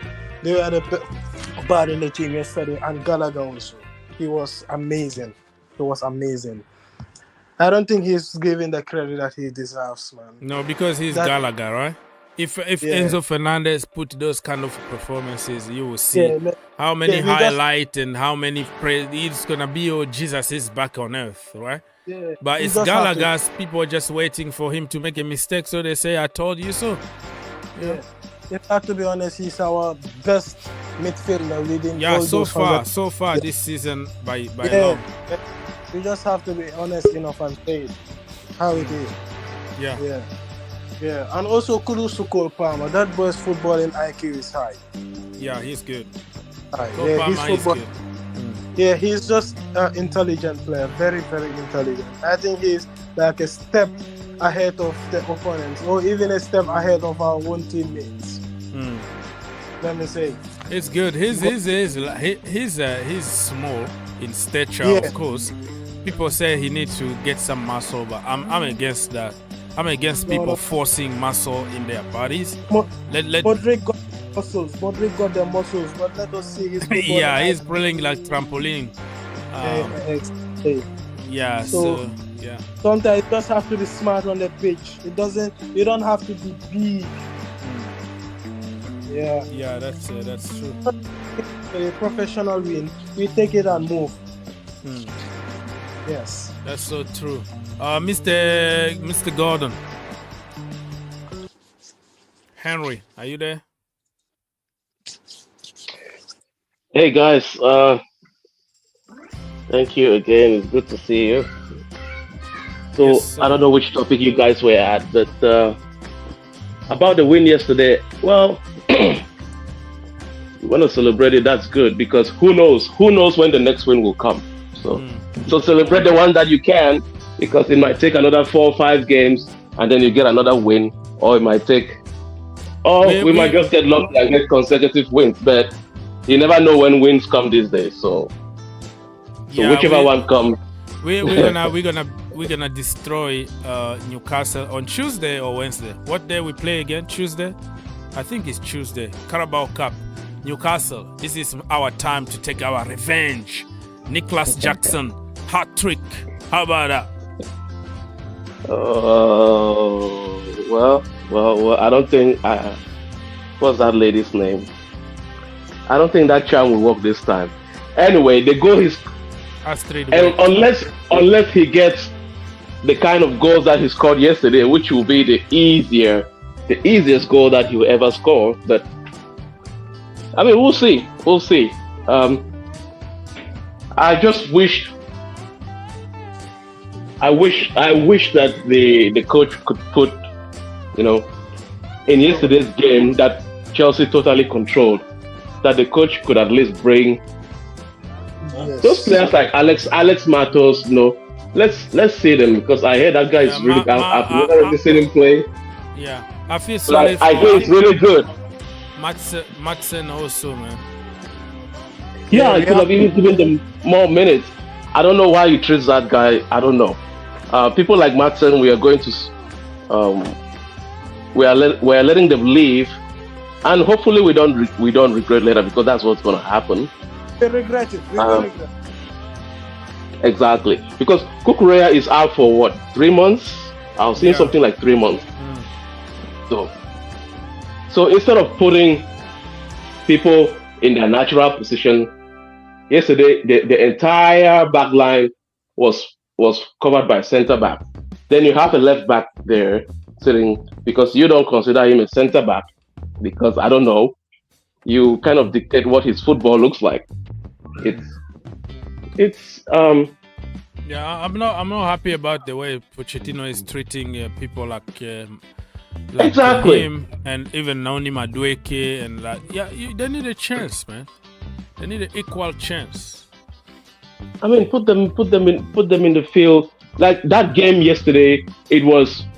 I mean, Sheffield United, they tried to do their low block, but you can see the quality was not there. The quality was not there, so they couldn't really execute it like Everton would do, or like Newcastle would do, or like Brentford would do. So it was just horrible. In a game that was completely controlled like that, after those 2 goals, you just bring those guys in and let them have some minutes. And then I saw something like Nkunku was going to warm up, and then he sat down. I don't know. So I think we're taking too much time. But I don't expect anything from him anyway, because I don't want to expect anything from him. That if he comes, things will change. I don't think so. Yeah. I don't expect that. He's coming to a team that is already in the position that it is, so I don't expect him to come and turn the tables around. Like, he's not God. So, but it's just good to introduce him into the pitch, even for 5 minutes, so he can warm up. Then, because if you're going to just throw him to start against Newcastle, who knows? He might just break down. Right? Yeah. So that's just the way I saw it. Agreed, my friend. So, people, it's halftime here in every single game. Arsenal 0, Brighton 0. Brentford are leading against Aston Villa. And 1-0, because one goal was taken. It was offside. That was clear offside in my opinion. West Ham are leading 2-0 against Wolves. And in 1 hour 30 minutes from now, we have Liverpool against Seven Hag United. And it's going to be interesting. No Harry Maguire, no Bruno Fernandes. And Mo Salah is on fire, and he's angry, and he's going to score a hat-trick. That's the way it is. In France... Probably Liverpool... sorry, yeah. Yeah, go on. No, I think probably Liverpool won't give... I don't think Liverpool will try to save Ten Hag's job like Chelsea does, because we save people's jobs and we make other teams look good. I don't think Liverpool will show any mercy to Manchester United tonight. I think it's going to be a very tough game for Manchester United. But you never know. Right, sorry for that interruption. I mean, No problem. No problem. keep the report. And all right. So 10 minutes to go until the second half start. Arsenal for life. He's laughing at Aston Villa because they beat you last time, right? They beat you, so you want them to lose. They want Aston Villa to lose because they beat Arsenal. You know, today if Arsenal lose this game, it's gonna be good. It's gonna be a good week for us, to be honest. Chelsea won, Arsenal lose. That is going to be good. But I don't see Arsenal losing this game, to be honest with you. They know now. Manchester City dropped point yesterday. Okay, 2-2 the last minute. Do you see the penalty from Michael Olise? Oh my goodness. So they want to win today. But they have to be careful because they can get a sucker punch from Brighton. Brighton are a different animal. And they have to be very, very careful. yeah, I think City. You know, I think we're saying this sometime. I don't think winning 3 trophies in a row. That's not possible. I think they are experiencing some kind of mileage issues. You know, it's like they're a bit tired and they're starting to get found out. But it's still City, so you should still fear them. But you know how that dominant they were. I don't think they will be like that this season. But they'll still be there. You never know. They can still win it. But it's going to be a very hard. It's not going to be how they just cruised on all those 3 trophies, how they cruised through it. It won't be like that this season. Yeah. Manchester City are not the same this season. Like when Rodri is not there or De Bruyne is not there, they have issues. Exactly, yeah.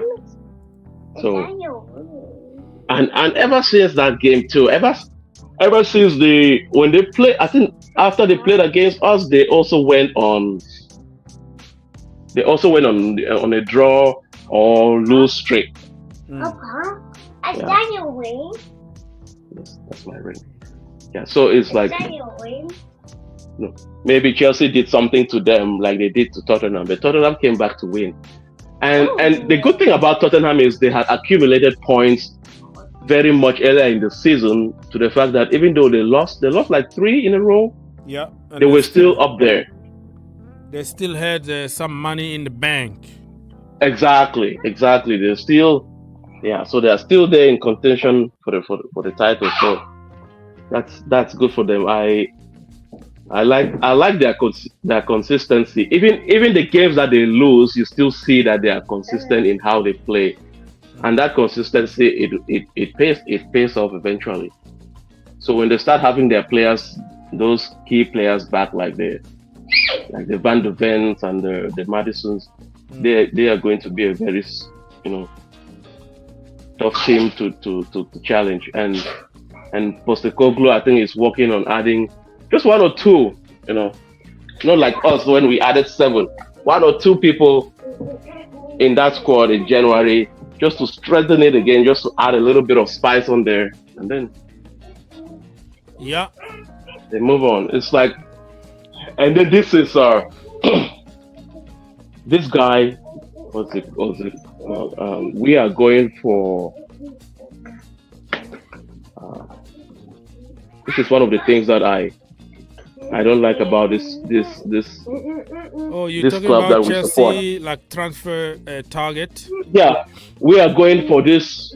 What's this called? His name Esther Wu, and he costs about 40 million euros for a kid that has played just 14 games. That's one thing that I'm starting to look at. You're going for a player The Brazilian who guy? has exactly. After 14 games, and then he has, I think, a goal and 2 assists. So after 14 games, a goal and 2 assists, you think he is worth that much? Like 40 million euros. Like it just amazes me. So I don't know what these guys. I know that we used to sell players before, but I don't know what these guys are like. I don't know. For that money, I think you can find someone who can come in and who is ready-made, who is mature enough, solid player to to start and win games. Yeah, I know what you mean. Exactly. Like it's not fair to go. I mean, it's like, we are in that position where it's like it's just like, okay, having a new phone, you have this new iPhone, and then in the next 2 years, there's another one, and then you start looking at the one that you have. Oh my, there's that one. So there will always be that. So we can't just have all those wonder kids. It's just impossible, and it's just making us get worse. We already have them. I think we should just go and get, for that money, just bring someone experienced. It won't hurt. Just 3 of them. We are not even asking that you replace the entire team with those. Just 3 of them in key areas, and then that's it. You see how it goes. Yeah, Chelsea politics when it comes to recruitment, it's not right, because if you buy only a bunch of kids, you have to expect a result like this. Exactly. You have to mix up here and there, because a bunch of kids, they need men around them to help them grow. Exactly. Yeah. It's. I'm curious to see what they're going to bring in this January. Don't trust iBoy. So January, Osimhen, no, Osimhen. Don't trust iBoy. Osimhen is probably a summer target, not really necessarily. Necessarily, January is gonna be almost impossible, but you have to qualify for the Champions League in order to get somebody like Osimhen. Marco Correa, operation 2 to 3 months out. That is the minimum. But Chelsea, when you hear, it's not that bad, that's the bad one. Exactly. Like they say, oh no, it's gonna take only a few weeks. No. Look at Chukwuemeka and all the bunch. So I don't know. Yes, that's what they said about Chukwuemeka. They said, it won't take that long. Even the 3 months for Kukurea, I think it's going to be more than, because when Chelsea mentioned something that, it's 3 months, it's probably like 4 or 5. That's the way it is. So Chelsea women are leading 2-0 against Bristol City, and that is for the Women's Super League. Chelsea women are bouncing back after the defeat against Arsenal last week. So we are back again in the winning ways. 2-0 to Chelsea so far. Laurenz James with an amazing goal, and it's so good. So far, so good. Aaron scored another goal, and Laurenz James was 1 goal. So 2-0 to the Blues. Bristol City are in the mud. It's good. It looks like they were tired. I think after the international break, they came back. It's like they were tired, and then because they lost that game against Arsenal, and then in the Champions League, they drew. Yeah, 0-0. You could see a bit of tiredness, but they are still. You see what consistency is all about. They are back and they still win, and you see what they are still trying to do, right? So even in a defeat like that, it's like, well, it happened, right? Yeah, because you know what that team can do. It's not something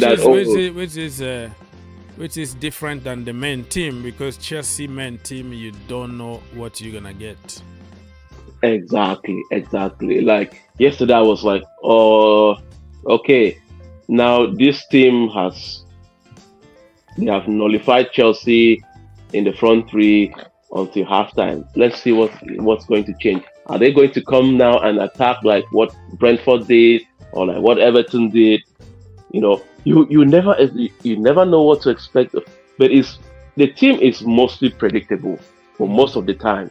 You can start seeing the direction where it's heading until, if not for a moment of brilliance for someone like Sterling, and that's why we've been talking about that. Okay, you need one or two of that experience because that won't come often from someone like Modric. Even though Modric, he's improving gradually, but moments of brilliance like that, it comes from someone with experience. Because I think Sterling was first on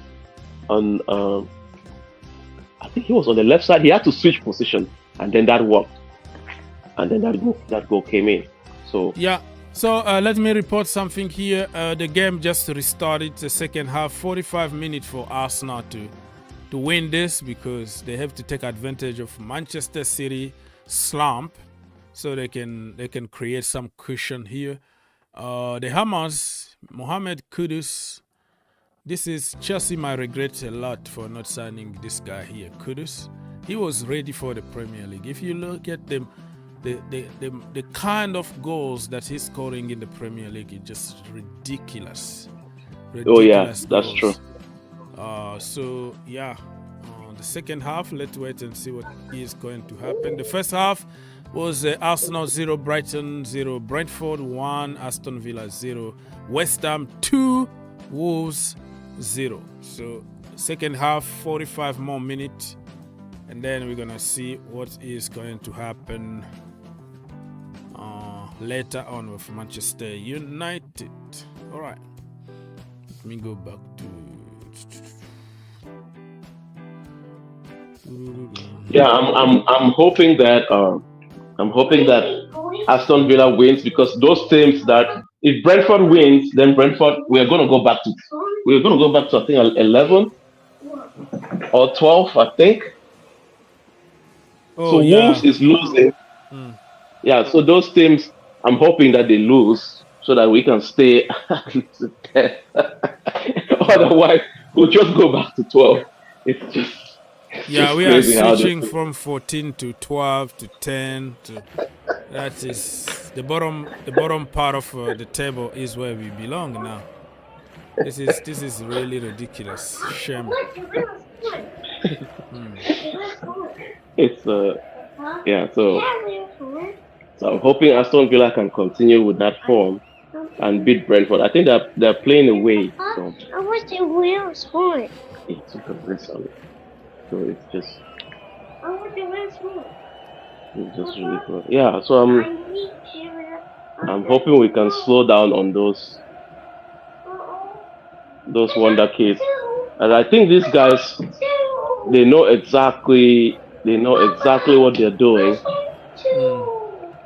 I think they just want to make you and I think you mentioned this at some point that these guys, they didn't become billionaires or anything. I don't think they are looking much at the trophy side. I think they're looking more at at just flipping those players for profit. I think that's what I'm saying, and I'm hoping that it's. Well, they also know that winning trophies is gonna value their company even more. So if going back to the Champions League, winning trophies is just value your company even more. I think in the next coming weeks or month, you will see Chelsea in like a New York Stock Exchange or something. You're gonna see them on the market. Something is gonna happen. So the only way they can value this club even more is to win.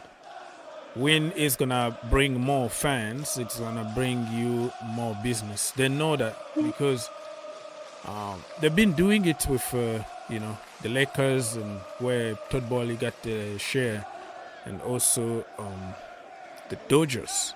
So Dodgers also look at the transfer that they are breaking record or transfer over there, but they're also building with a bunch of young kid that nobody heard of, and they add some quality there. So they are doing it. It's working in baseball, probably not that much yet in football, but they are learning. Exactly. They are learning on the job because the Premier League is a different animal. I think this kind of project that they have at Chelsea, if it was like in other leagues, it could work pretty much from the beginning because they don't have this level of competition that we have in the Premier League. So I think they are learning on the job, and they're gonna get better. Exactly, because teams like because in the United States, like in the major baseball or in the basketball, I don't think teams get relegated. So it's a franchise; they compete just amongst them, you know. So the difference with us is, you come to Europe, there's a price that you pay if you don't get those results. So I'm hoping that they will learn that, and they will learn that quickly. That's why I think the Dodgers, they have a player that they signed, and he's on like 700 million or something. So it's just ridiculous. So if you want to spend that kind of money in Europe, I mean, bring people who are coming to change the game. Yeah. And bring impact on the pitch. If we go 2 seasons without any European competition, I think that will start, making other players reluctant to join Chelsea. Another thing that's been helping is because Chelsea has all these legends whom, other stars were growing up, trying to become like, and these legends can influence Arsenal other just people. score, people, unfortunately. I told you Arsenal just score.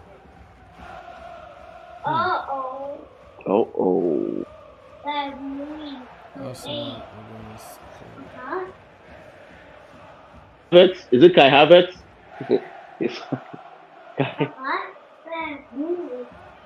too big. Papa, that movie's too big. Yeah, Arsenal, they've seen that Man City are experiencing some hiccups, so they are.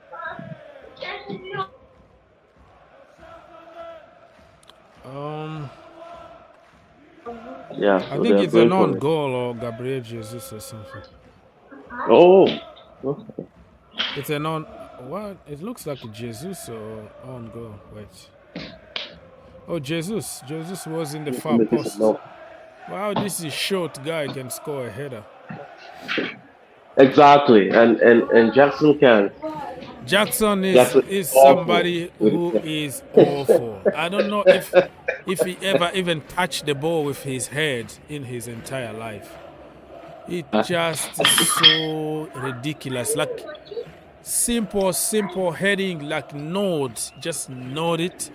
And he just wait for the ball just like to hit his head and go to, like he doesn't have any technique of directing the ball with it. It's so frustrating to see what that brother. I don't know. Can you practice?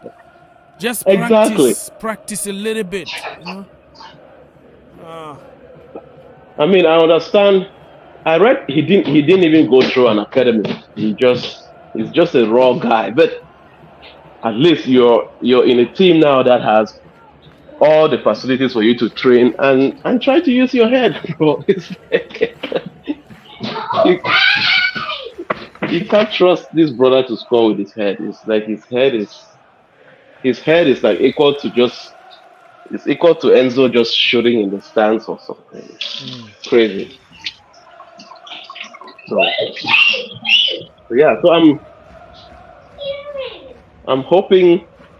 Oh, and yesterday Broja missed some. Yeah, he also missed a header. Like I couldn't believe, because he's very good with his head. Yes, he's better with his head. Missed yesterday, like. And he missed another one, like just very close range with his foot, and it just went straight on top. I mean, I think,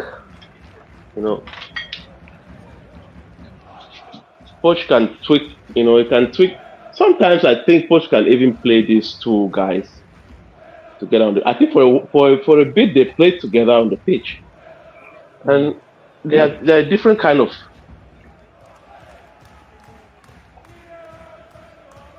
they can bring different threats. They can bring different threats on the pitch, but I think both of them will benefit from having another striker who puts, who puts balls behind them. They will learn from another proper number 9.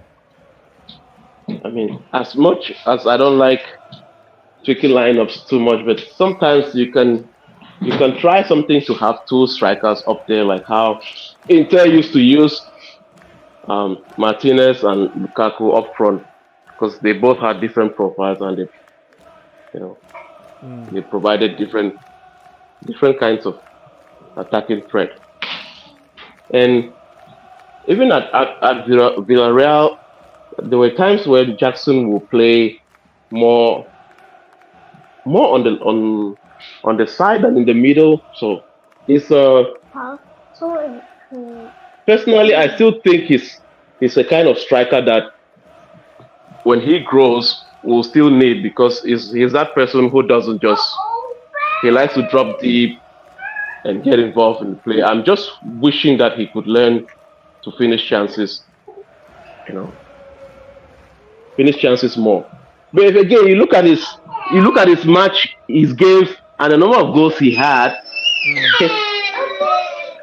you think on paper. Bro, check on the kids. Check on the kids.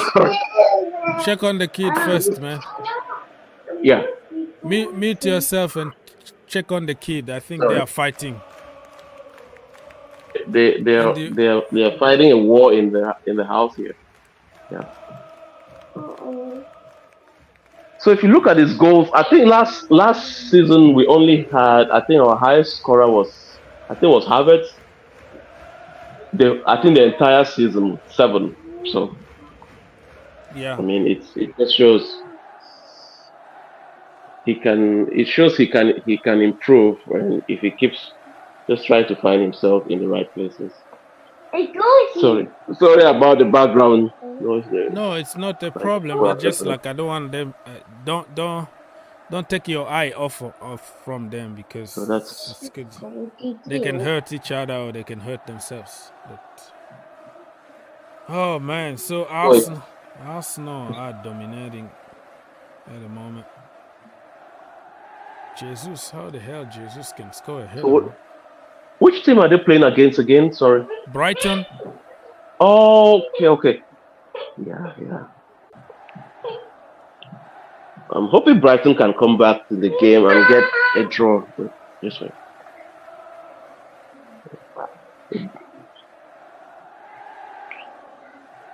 Because Brighton, they play. Yeah, Brighton are not the same. Oh, Wolves just scored 1, so 2-1. Oh no. Yeah, West Ham 2, Wolves 1. So game on. Game on. I don't want Wolves to score a second one. All those teams that are. This is a typical Chelsea fans now, depending on other people's result. Exactly. We need those teams to lose so Chelsea can say, okay, we are in top 10. It's not going to happen. You have to win yourself, man. Oh my God. And I'm just looking at, I'm not sure that even a competition like. Yeah. Oh, VAR is still checking. Yeah, VAR is checking on the goal, probably offside or something.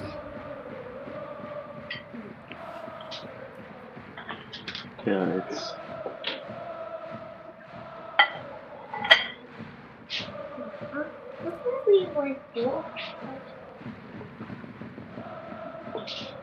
I mean, as much as I want us to play a European competition, but it will be boring to play in a league like a conference league. But if it happens that Chelsea plays in that league and wins it, then it just adds to the record of featuring in those competitions and winning it each time they participate in. Oh, finally, you're gonna see few kids given a chance. Exactly, exactly. Because that was, I think we were mentioning this last season. They say, okay, if this team can even qualify for Conference League, and then they can have the kids, bring in those kids, the academy kids, and let them have European experience, but it won't happen. You'll still find people like Leo Castledine, who is really doing well in the academy. You see them on the bench. And even in matches where we are comfortable, in a comfortable lead, you don't even see them introduced. So, and I was thinking, oh, this is the guy who will come and give all these guys a chance. But it's like, no, give me that. It's like the pressure is making him to decide, well, I don't want to take any more risk. I'm going to bring my own guys. I want to be sure that we win the game.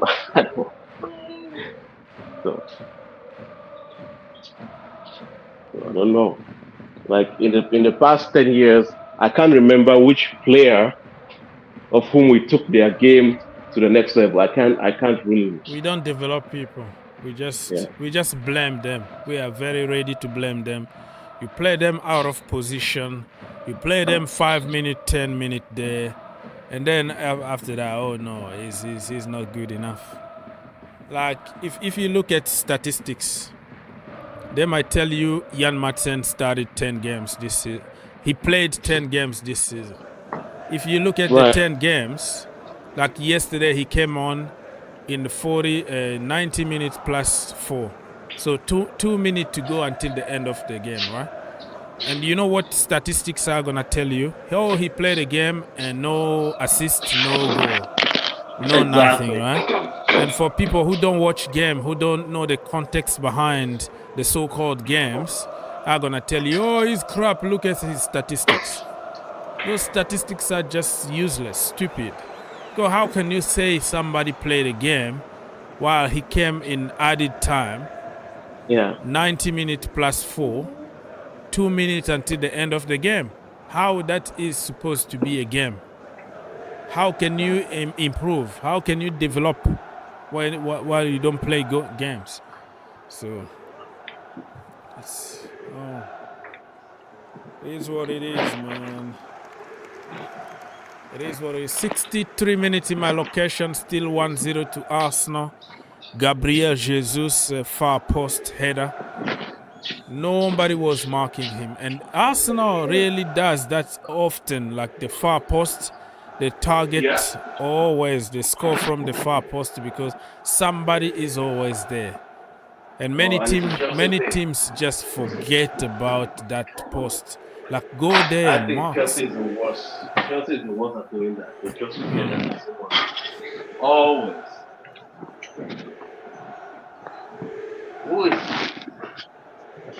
Who is attacking the back?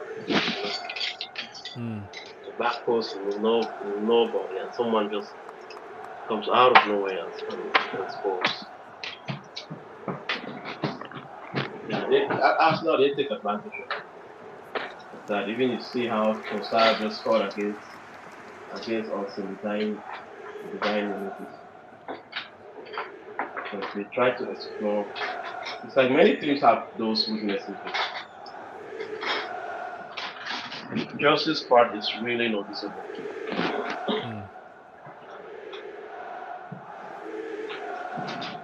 Hoping. So Cucurella, you mentioned Cucurella went through, he had an operation. So I'm wondering, will Reece James have the same thing? Because, he's been having these injuries and it seems he just...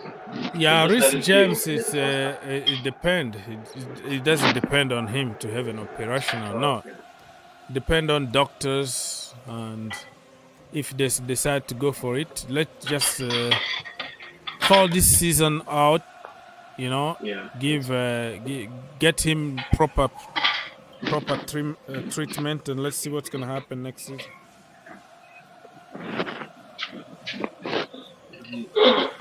Reece James' situation is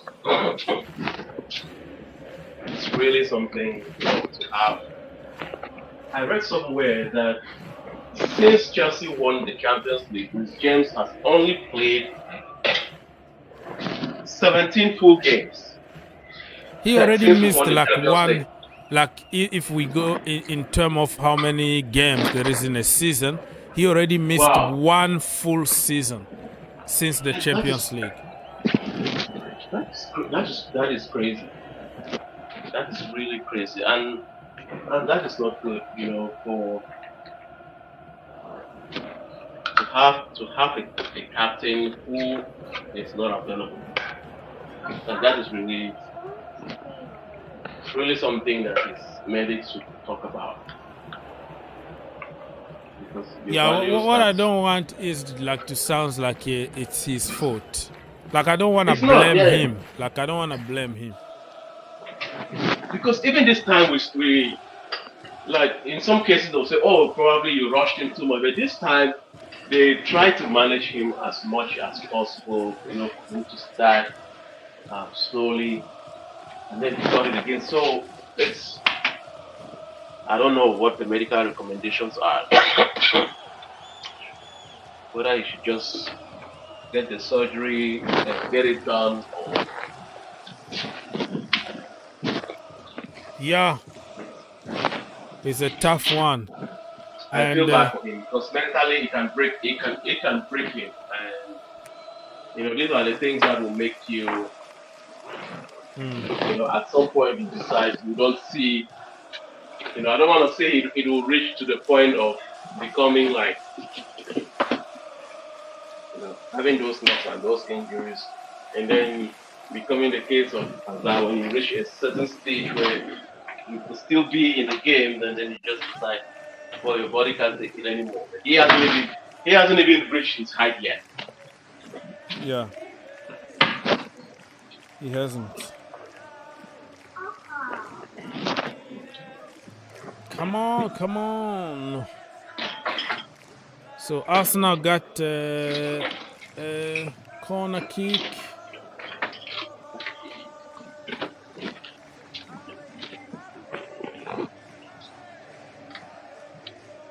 Gabriel Martinelli.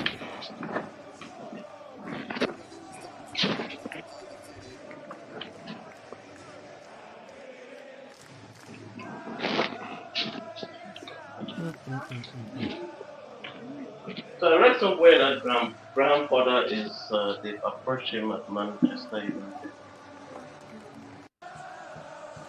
Yes, we can't hear you properly, I understand.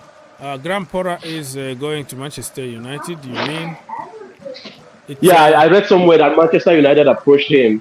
So if I think it depends if Sir Jim Ratcliffe completes his is a 25% takeover. 25%, yes.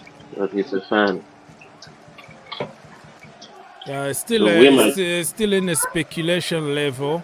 Nothing is done yet, but yeah, it could be.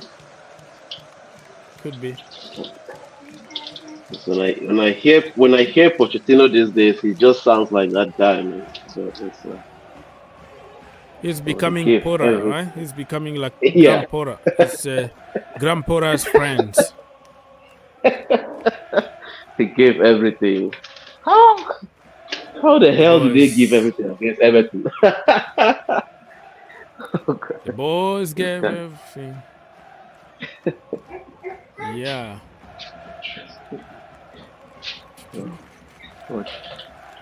Premier League. You know, it's so confusing in this. At first, I thought, Poch, they'll give him. He'll have full control, but he doesn't. He only recommends. He doesn't have full control of transfers, like full involvement. And I don't blame him completely because too. When he came, he also mentioned in his interviews the importance of having experience in sport. And also, when you have something, you have to be able, because that's what you are. You are the coach to do that. You're the coach for that reason, because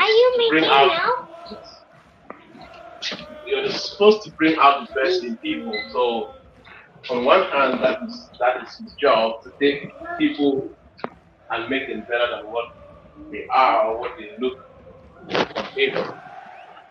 The other hand, I don't think it's completely, because he stressed the importance of adding experience to you. That was never. Okay, people. So let me remind you people the lineup here from the two teams. Okay. So for Manchester United, right? Onana in goal. Amrabat, Højlund, Rasmus Højlund, of course. Garnacho, Rafael Varane, Diogo Dalot, Anthony Shaw, Evans, Mino, and McTominay. So Rashford is on the bench, Van de Beek on the bench, Pelistri, Hannibal, Go, Wan-Bissaka, Reguilon, Kambuala, and Rainde, that is the goalkeeper. So I said the best they could go with, because no, what is his name again? No Fernandes, and also no Maguire. So that is the best they could choose from. And for the Reds, Liverpool, Alisson Becker, Endo, Van Dijk, Konate, Diaz, Soboslai, Nunes, Salah, Timikas, Gravenberch, Alexander Arnold. Adrian is on the bench, Kelleher, Gomez, Jones, Gakpo, Elliott, McNonnell, Kwanzaa, and Bradley are all on the bench. Very interesting here, 7 up or 11 up. I don't know how many games.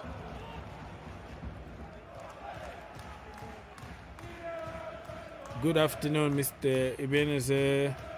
Being long time, phone was stolen. Thank you so much for stopping by. What's the current status of other Chelsea patient Ben Chilwell? Ben Chilwell is back in training. But being back in training doesn't mean that you're gonna play tomorrow. And Chelsea now are just waiting and waiting and waiting. So we don't know. Ben Chilwell is back in training. Trevor Chalobah also is back in training.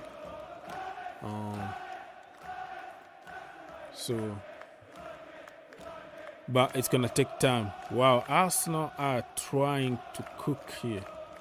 Almost scored the second goal by the captain.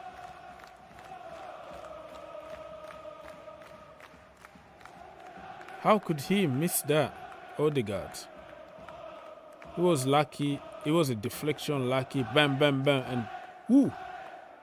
It was a good save, to be honest, from the goalkeeper. So the goalkeeper is really doing pretty good. Still 1-0 to the Arsenal. Corner kick from Mr. Martinelli was horrible. And then second corner kick.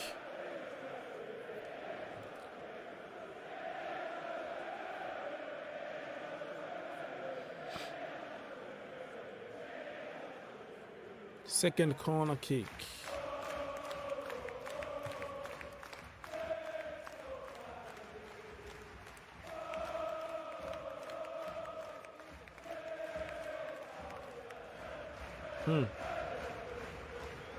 Oh my goodness. Kai Havertz is gonna get killed for that. For missing that open free header in the box. That is all Chelsea fans are gonna remember now, is Kai Havertz, horrible header, and didn't go. Oh man, that is a miss. If you think Jackson is bad with his head, just watch Kai Havertz. Kai Havertz is he's gonna get killed, to be honest with you. Like Martinelli put it in the platter. That was 2-0 game over, 15 minutes to go. But how the hell he managed to not even on target? How? A free header like this in the box. Oh man, Olivier Giroud in those kind of situations is a goal, 110%. Bill Gilmour got a yellow card because of a challenge on Gabriel Jesus.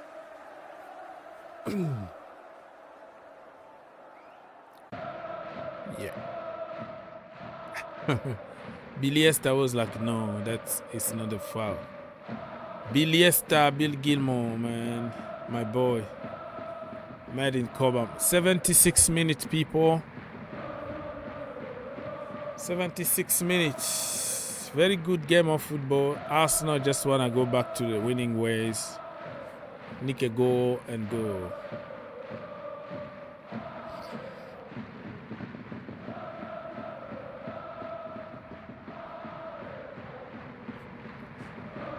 What are the current score in the two games? What two games are you talking about? West Ham and Wolves, you're talking about is 2-1 so far.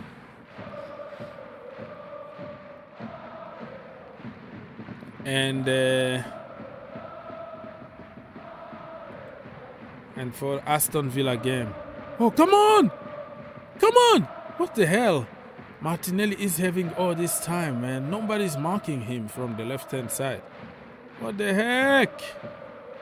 He's just dribbling past everybody just like babies against men. What the hell is going on, man? Arsenal really are dominating this game. From top to bottom. They're just not scoring goals. And it's very, very rare to see the Zerbi's boys get dominated this way. Oh my goodness. What the hell? What the hell is going on here? Somebody's gonna get a red card. I'm sure about this. I am positive about this.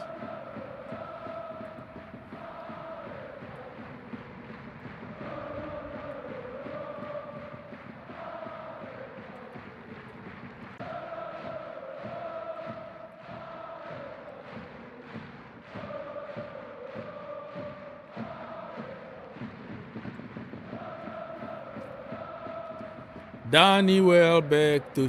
You know, Danny Welbeck is a guy that's been there also forever. He was at Manchester United, went to Arsenal, now he's at Brighton. He's on the pitch, and Simon Adigra, can't pronounce his last name. He's out, and Danny Welbeck is coming to punish Arsenal. And there is one Arsenal fans that say that Danny Welbeck is better than Mo Salah. I think that's one of the worst takes that I've never heard. Danny Welbeck better than Mo Salah. Come on. Give me a break.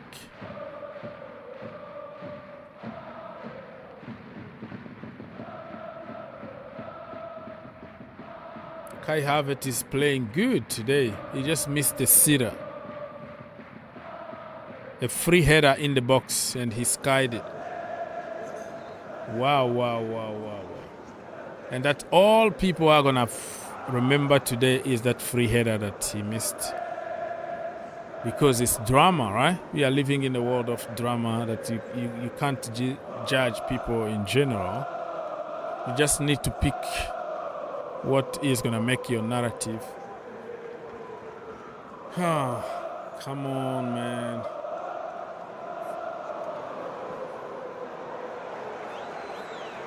Come on.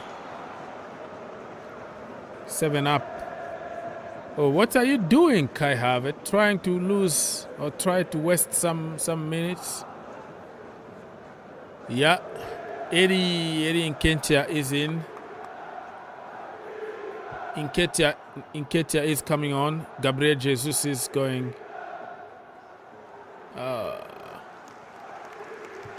Gabriel Jesus is out. Eddie Nketiah. Eddie. Number 14. And also the super sub. You know who is the super sub of the super sub?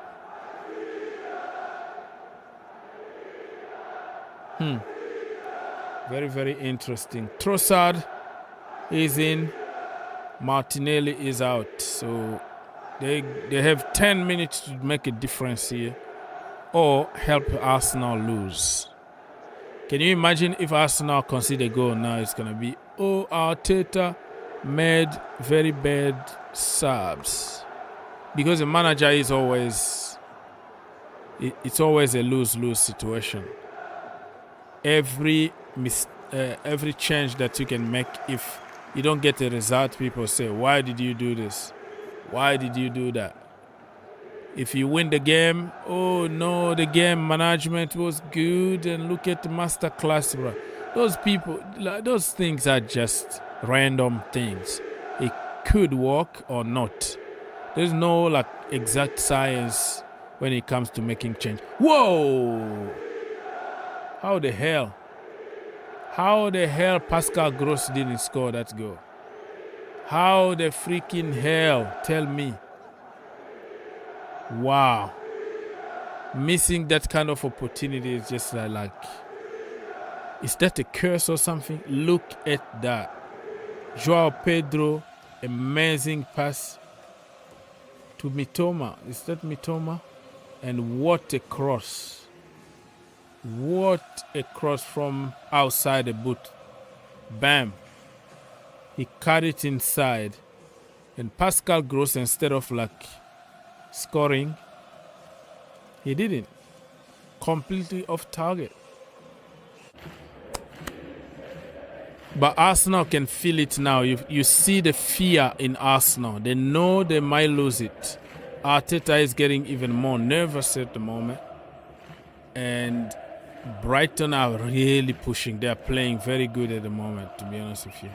They have even more possession at the moment, Brighton. Wow. Wow. Things can turn very, very quickly. So like I said, if they draw this game or they lose, Arteta is going to be, criticized. Why did you take Martinelli off? Why did you take Jesus off? Blah, blah, blah, blah. If they end up by winning, it's Arteta masterclass. So football is not like an exact science. Like you make a mistake and all of a sudden everything start working. No. Declan Rice is cooking, really. What a player, huh? What a player.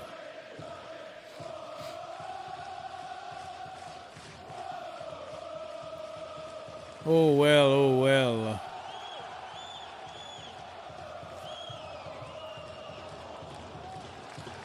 "45 more minutes to go until the game between Liverpool and Manchester United at Anfield Stadium.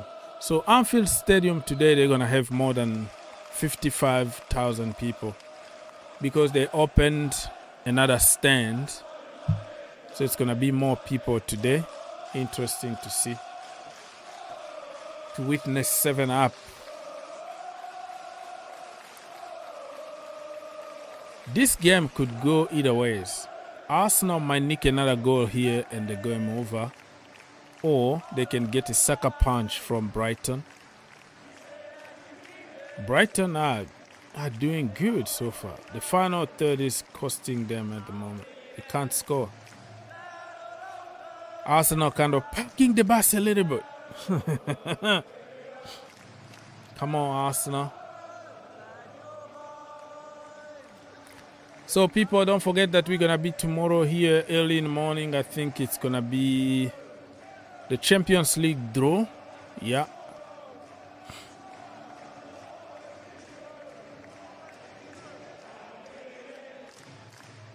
Champions League draw. Chelsea are not in the Champions League, by the way. Just to remind you. Surprise!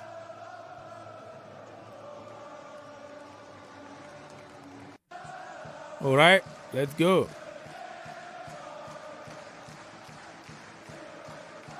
Come on! What is going on today with Brighton? Nothing is going on target. All the headers are going off target. But it's been a really, really good level of football here. Imagine if Brighton can get a result here. Arsenal.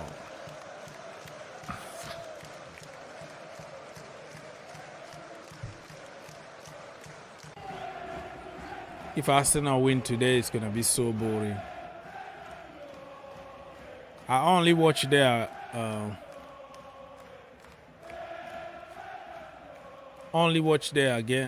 their fans' reaction when they lose. Oh, Kai Havertz, this is a goal. 2-0. Kai Havertz. 2-0 Kai Havertz. Told you, Kai Havertz is not a bad player. For Chelsea fans who made a career on insulting Kai Havertz 24/7, this is what you got. I was telling people all the time, Kai Havertz is a top level player. There's nothing wrong with Kai Havertz. There is something wrong with Chelsea Football Club. Silky German took it well. Left foot. It was a one-on-one though with the goalkeeper. I couldn't miss it.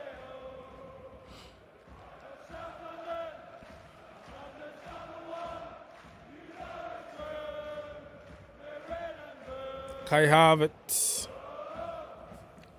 You keep on talking. Kai Havertz is scoring goals.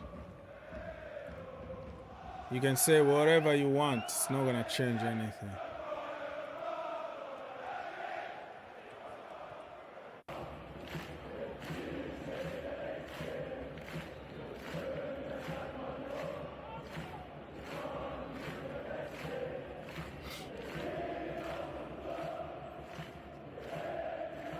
He's out, by the way. So Kai Havertz is taken out. Reece Nelson is in. Kai Havertz and Saka are out. Nelson.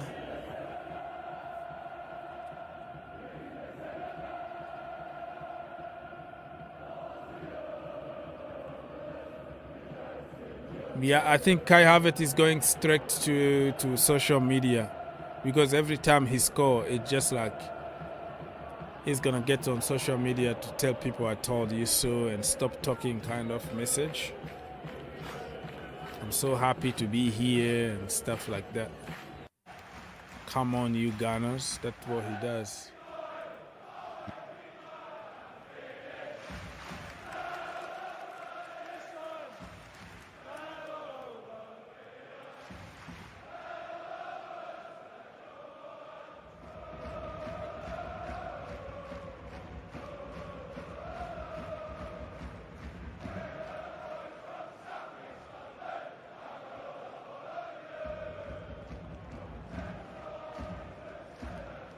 All right, people, so we have like 1 minute in regular time to go, and I'll have to leave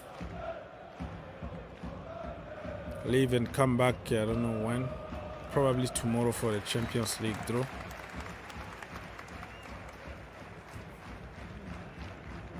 So the FIFA Club World Cup is gonna be held in USA next season. Not next season.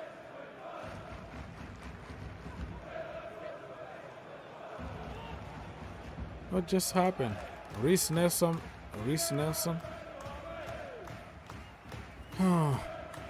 So.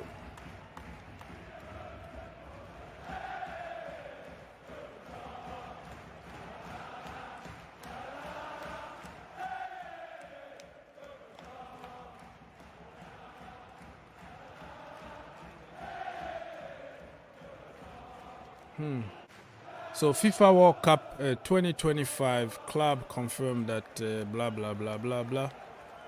The club that are already confirmed are Manchester City, Real Madrid, and Chelsea, because they are like, I don't know. For the last 3 years they won it. Manchester City haven't won it because they're gonna go there to play the World Cup very soon in Saudi.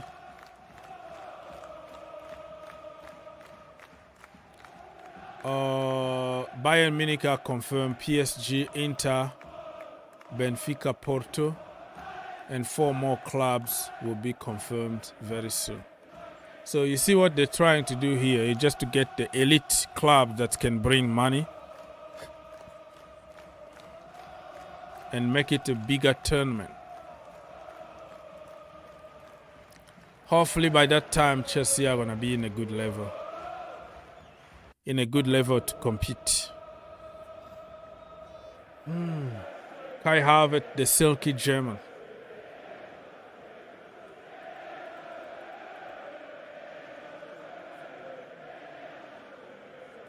What is that?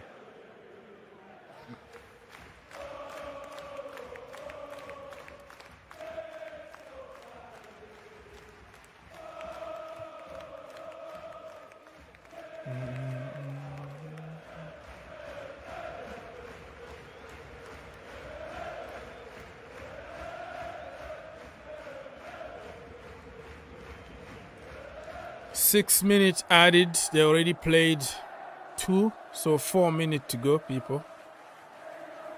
Smith Rowe. What a talent. If Smith Rowe can stay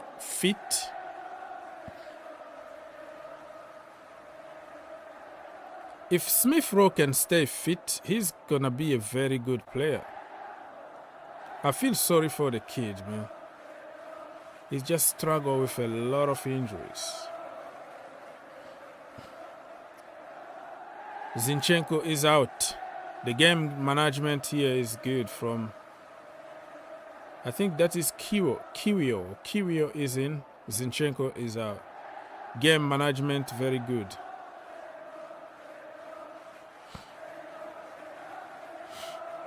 Thank you for Havertz. Well, I never criticize Havertz. Everybody knows about it. I always tell people to sit down and watch how Havertz is going to be transformed by Arteta, and even Mason Mount. If he's fit, he's going to just get to the next level. There's no doubt about it.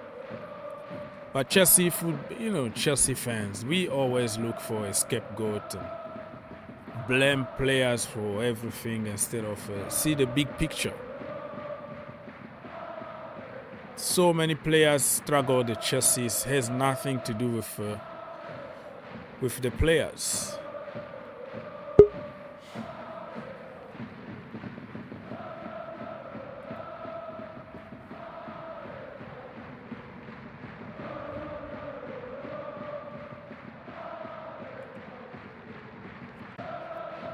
Yes, Mr. People. I have a question for you. So, concerning this guy, Tom Lockkai, or whatever his name was, one who collapsed yesterday and the game was abandoned. So, what's going to happen to that game? They're gonna schedule it in the free time, probably in January. Start from fresh or from where they left off? From fresh, because I've seen even Fabrice Muamba back in the day when you were not born yet. There was a guy from Sportmouth that collapsed on the pitch. It was against Tottenham Hotspurs.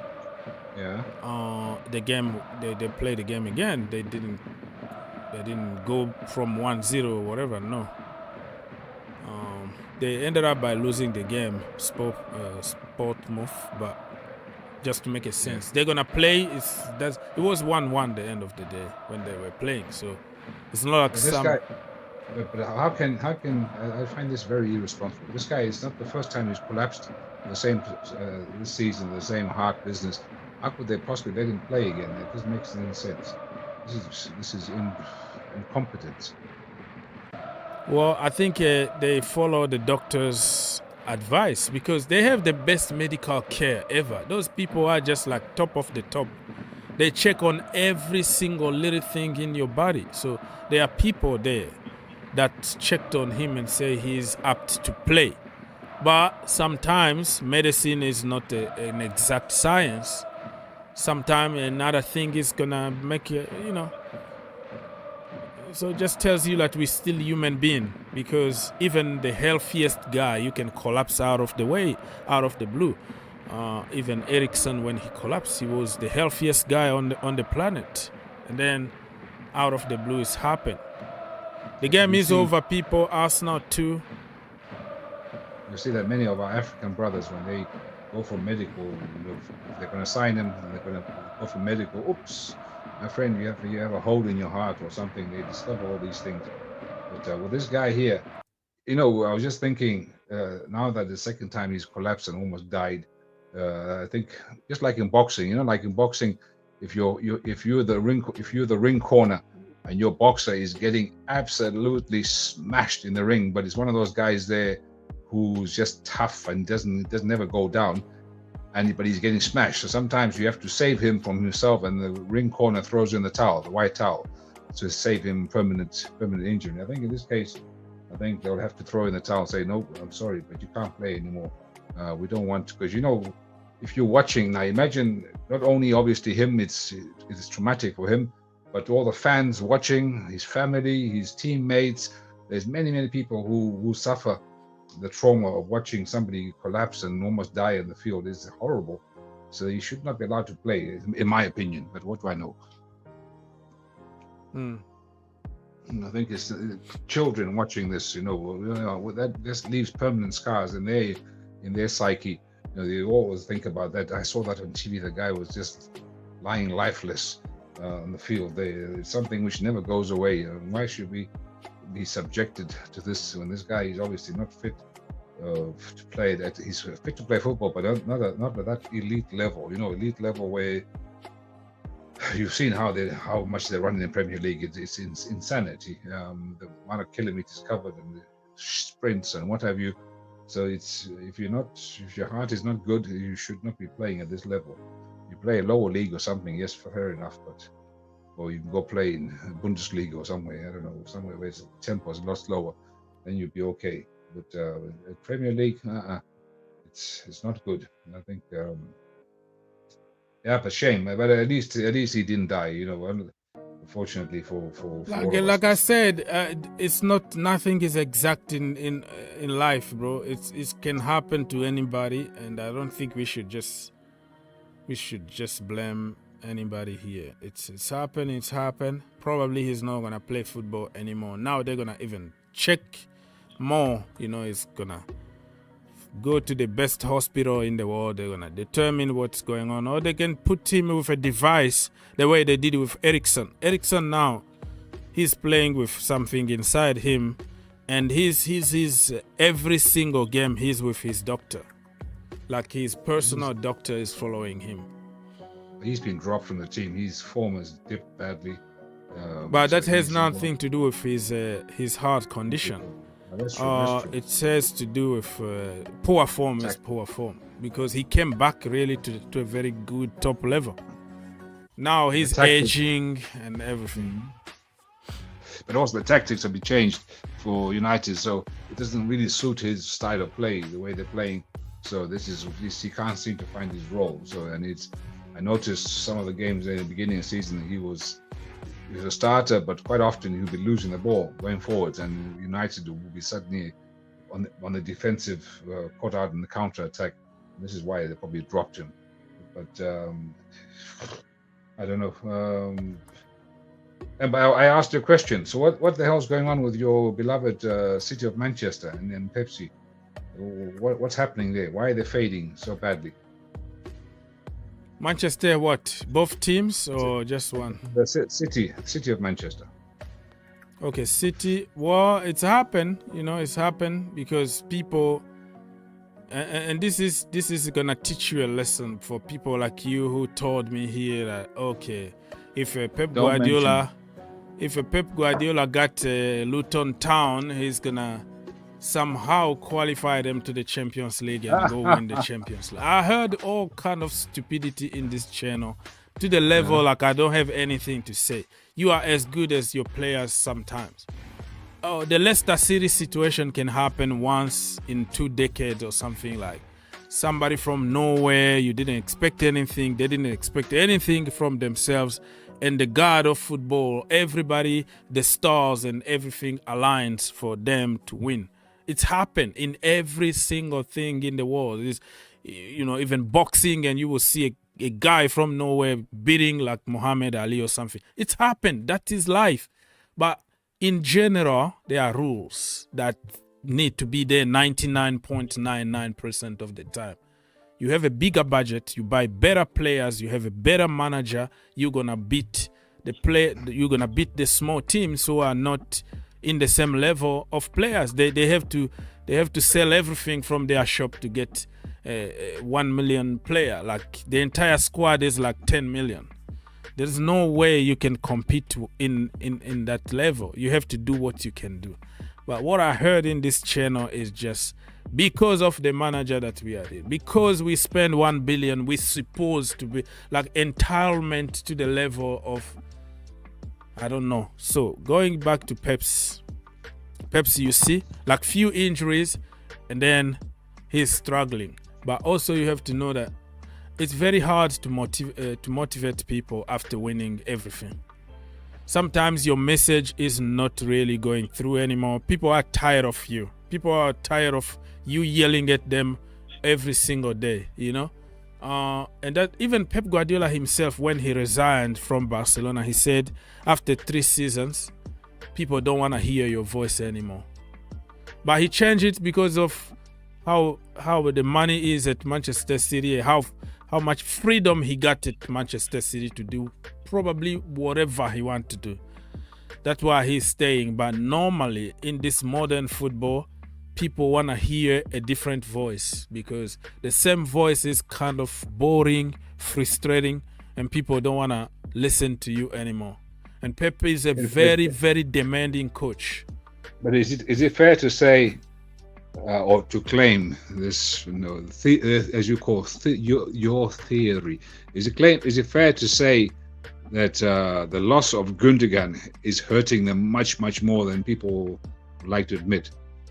That's why I said you are as good as your players. Sometimes the quality count, the experience count.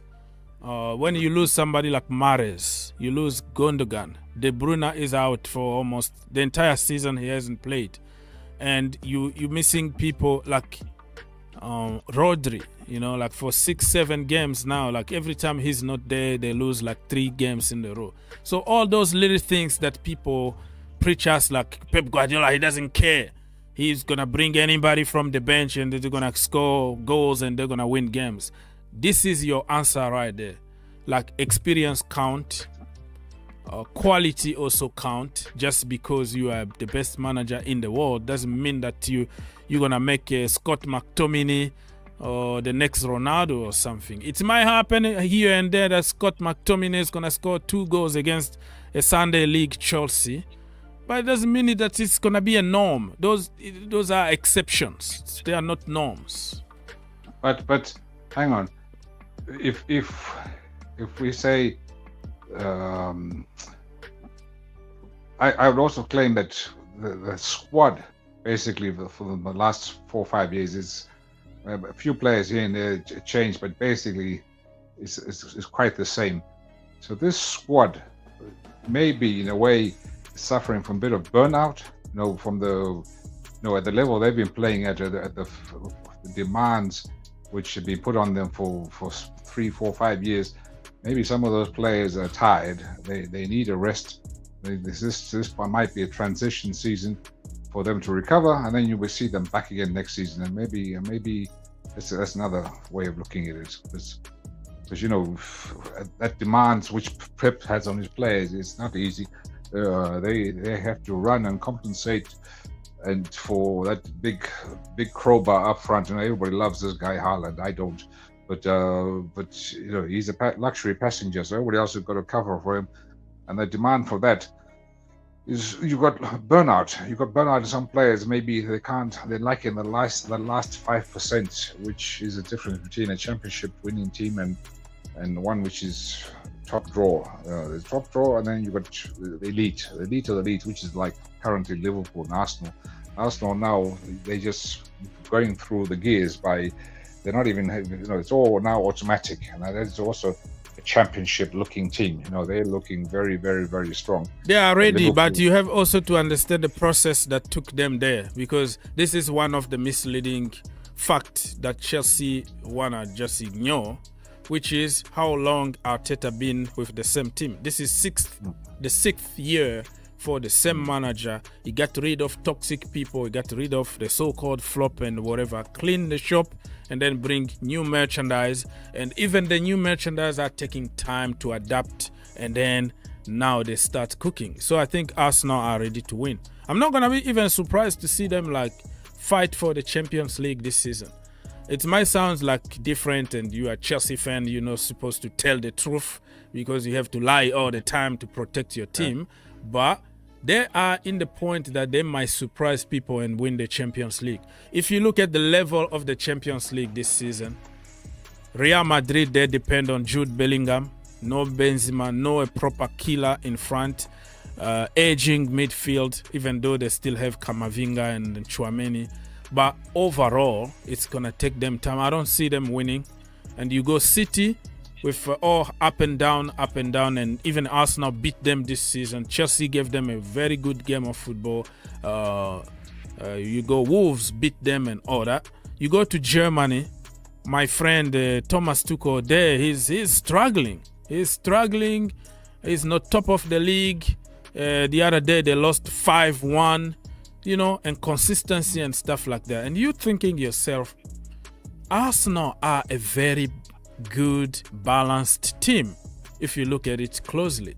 If they can add a proper number 9, a goal-scoring machine in January, and probably another defender to be safe until the end of the season, they might surprise many people this season and go win it. Arsenal reminds me of the Dallas Cowboys. The Dallas Cowboys, they can look good, but you just know, we've seen this movie 30 years in a row.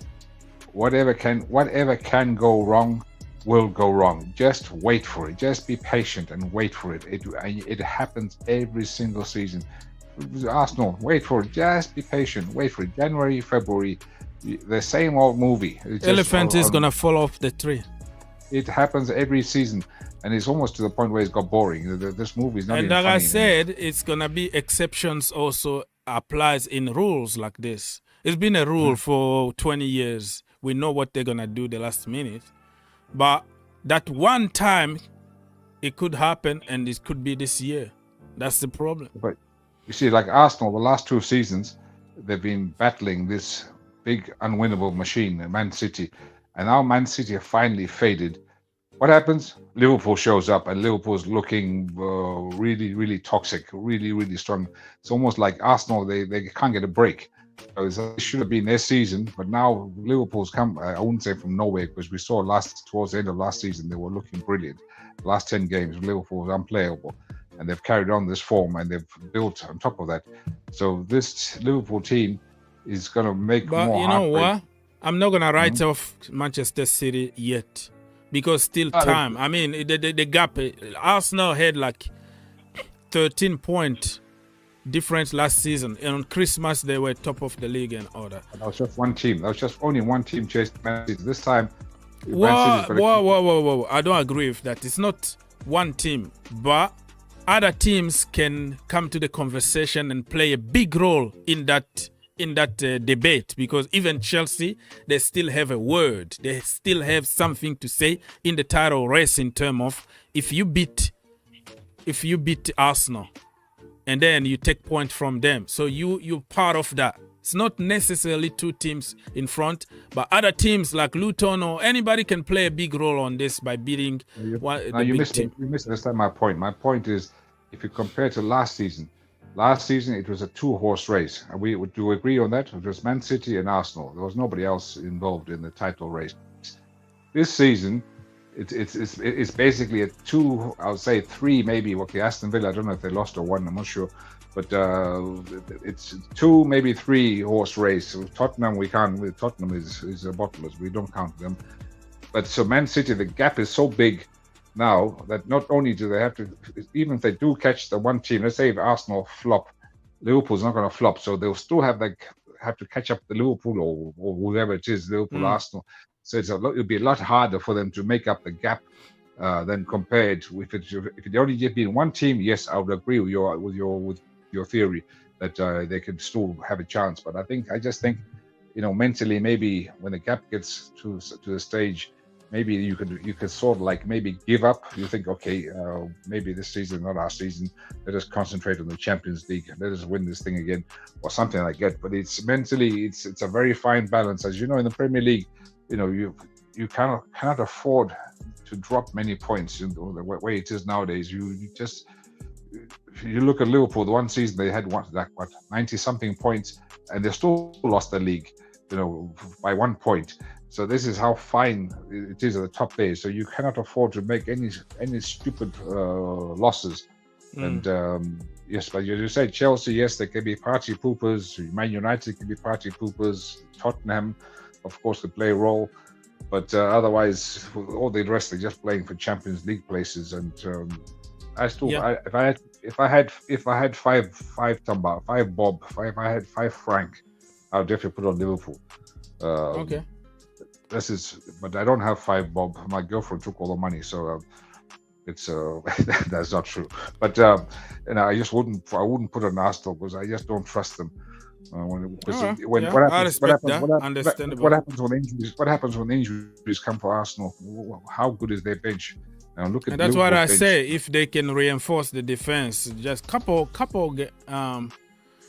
big players in January can help you fight through.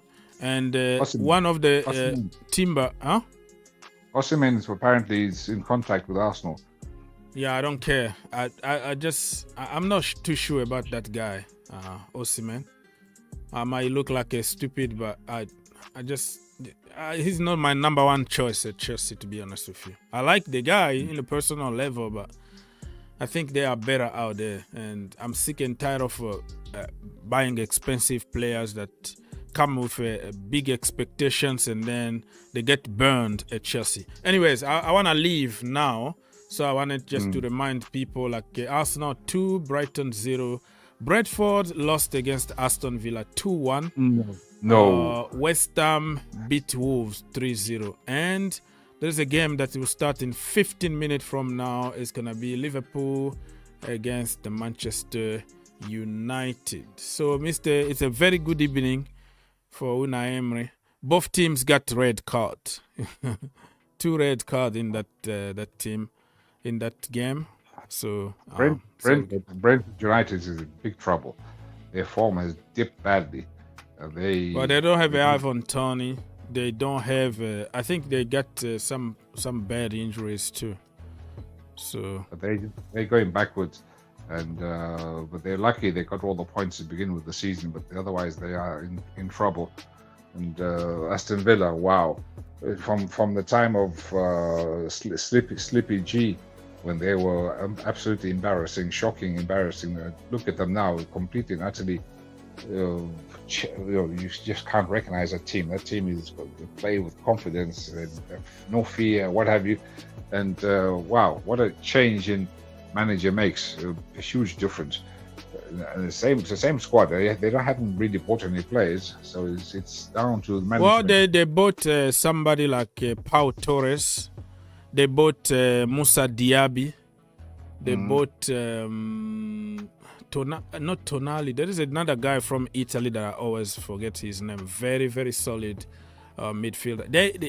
Unai Emery brought at least 4 or 5 key players, but I know what you mean because they did their businesses pretty much under Steven Gerrard and didn't work out. But Mr. Good Evening really came up with like 4 to 5 key players, and now you see them taking shape now. Yeah. And they also got a Tielemans. They also got a Tielemans on free. So probably 6 key players. I don't remember the other guy name. The guy from Italy, but another very, very good. And then they got Diego Carlos, who got an injury, ACL injury after joining under Steven Gerrard. And then he played probably 1 game. And then he got an ACL injury and he was out for the entire season. Now he's just like a brand new signing for them. So I know what you mean, but they also spent money, but they spent it like very, very, they are very smart on the market. Go there, look just exactly what they need, and that's what they got. And Leon Bailey is performing in another level also this season. All those people they were having hard time under Gerrard because probably the first time to be in the Premier League. They're struggling with everything just to settle. So not necessarily everything on Gerrard, but they are mature now. You know, it takes time. It's just like when Porter was struggling and all that because of like 45 players in the dressing room. They can't coach properly. And then another manager comes and then the squad is more manageable. Everything is working good. It's not necessarily that manager did magic, but the process is in the level of, getting some stable result already, if that makes sense. But didn't we see this with Mr. Good Evening at Arsenal, or like 15 games straight wins or whatever? I can't remember what they had a fantastic record there. Then suddenly the wheels came off the bus. Yeah. And they just started losing, and he ended up getting fired.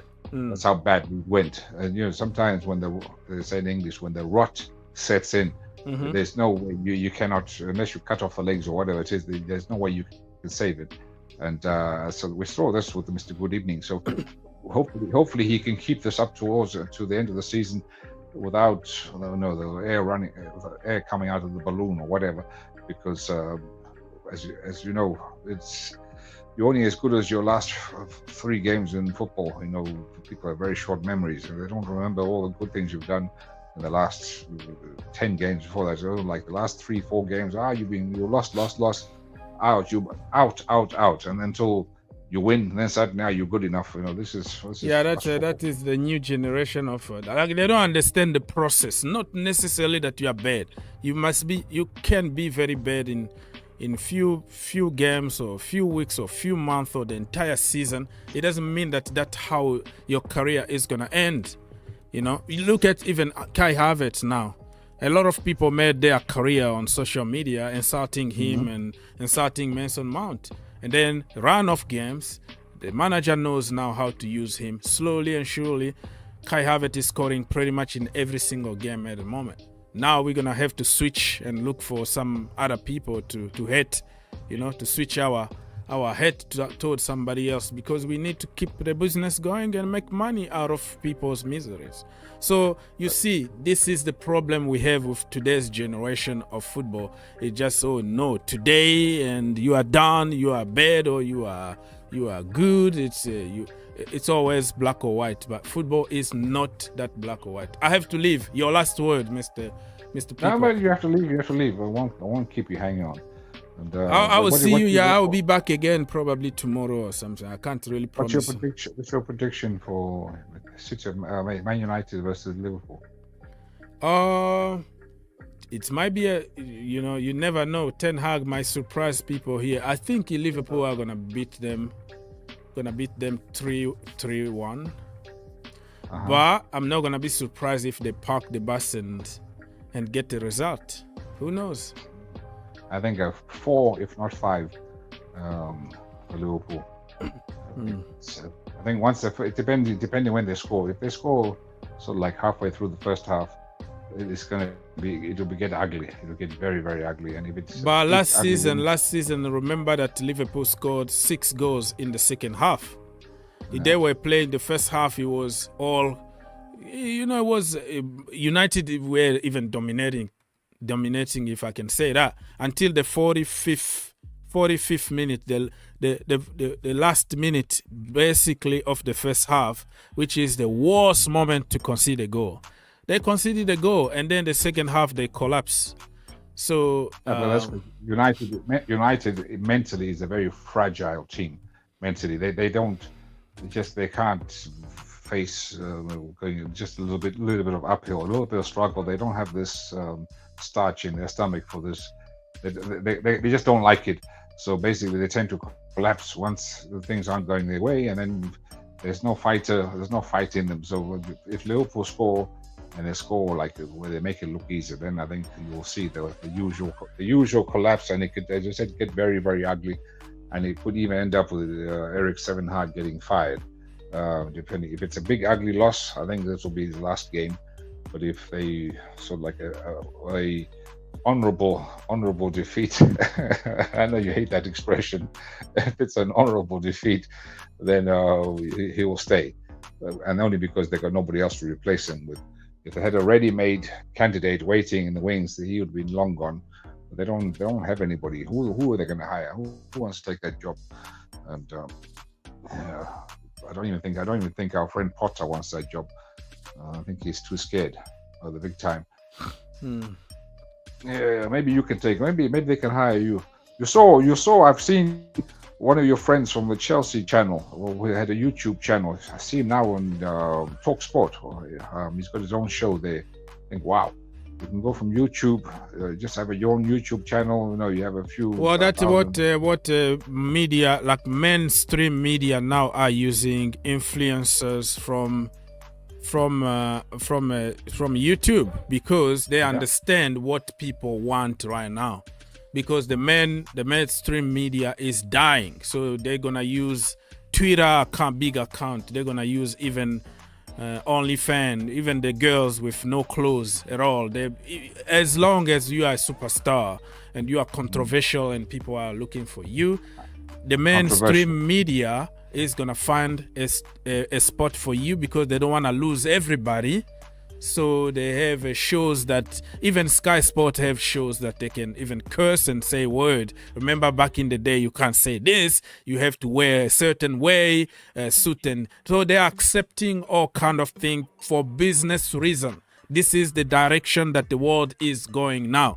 You see the girls who are posting all kind of like half skin on social media. They are called now superstars. They are say like They give them a certain names to validate what they are doing and make it good, because we all are after money. If something is producing you money, that's what people are doing. So the mainstream media is dying. If you are popular now, all the betting company are after you. The big channels are after you, so they can get your people behind you, so they pay you a lot. You're such an excellent, very, very, very excellent point you made there. So I'll give you a good example of this. What you're saying.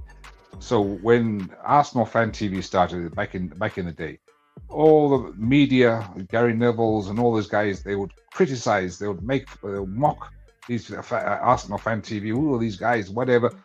Nowadays, you see how many shows they do. Sky Sports, where Arsenal Fan TV is there. They're part of the fans debate. They always bring them there because they know these guys have viewers. These guys, they're controversial, and this is what the Sky Sports, Talk Sport, and all these guys they need. They need that. They need business. Exactly. There is nothing to do. It's about, okay, we're gonna sell our soul. This is the way the world is heading now. We can't be left behind, because if you keep on your style of shows with your tie and suit and talking a certain way, people are tired of this kind of thing nowadays. Even CNN, even those big media, they're going to the street now, asking people. back in the day, they were like gospel. They make a story, they cook a story, and they just impose you to believe that. Now that they were arrogant, to put it this way. The cook a story is always them, but now it's just a simple guy on the street. He's a big star now that people want to watch. People want to watch the news in a different way, wearing different clothes, representing me from his room, his messy room. That's what people want right now. So, yeah, we're going to continue tomorrow if you're going to be here, because we probably I'll be live for the Champions League draw. So stay tuned. If you see me in the morning for the Champions League draw, it's okay. If I don't wake up on time and I miss it, it's okay. Well, before you go, you talk about Champions League. Will we at Chelsea ever see the Champions League again? I don't want to even think about it. Now we go game by game and see what's going to happen at the end of the season. And I said it at the beginning of the season. People called me, I'm being negative. I said it when Pochettino was like, oh, we are Chelsea. Chelsea been winning for the last 15 years. No excuses. We have to win. The kid. I was probably one of the few people who say, no, this is not going to happen. Magic is not going to happen. Changing 25 players, different kid from different clubs, different languages. Barely just like building something with, I don't know. I don't want to even go there. But I said it. It's not going to happen. Everybody said, no, we are Chelsea. We are entitled. We have to set up goals. It's Chelsea. Even the manager himself now is like, oh, no, you have to understand we have injuries. We have a bunch of kids. They need to develop. We need time. But at the beginning, he was the guy who was saying that we have to win everything. So the reality and talking is different. Talk is cheap. You can make whatever theory you want, okay? But when it comes to the reality on the pitch, that is a different story. So Chelsea, for me now, because I didn't prepare myself to, I didn't jump to the popular opinion and bandwagon because I knew it was going to be difficult. So for me, it's okay. It's a normal process. We win. We don't win, it's okay, we keep walking. So I don't even think about the Champions League. That is my position.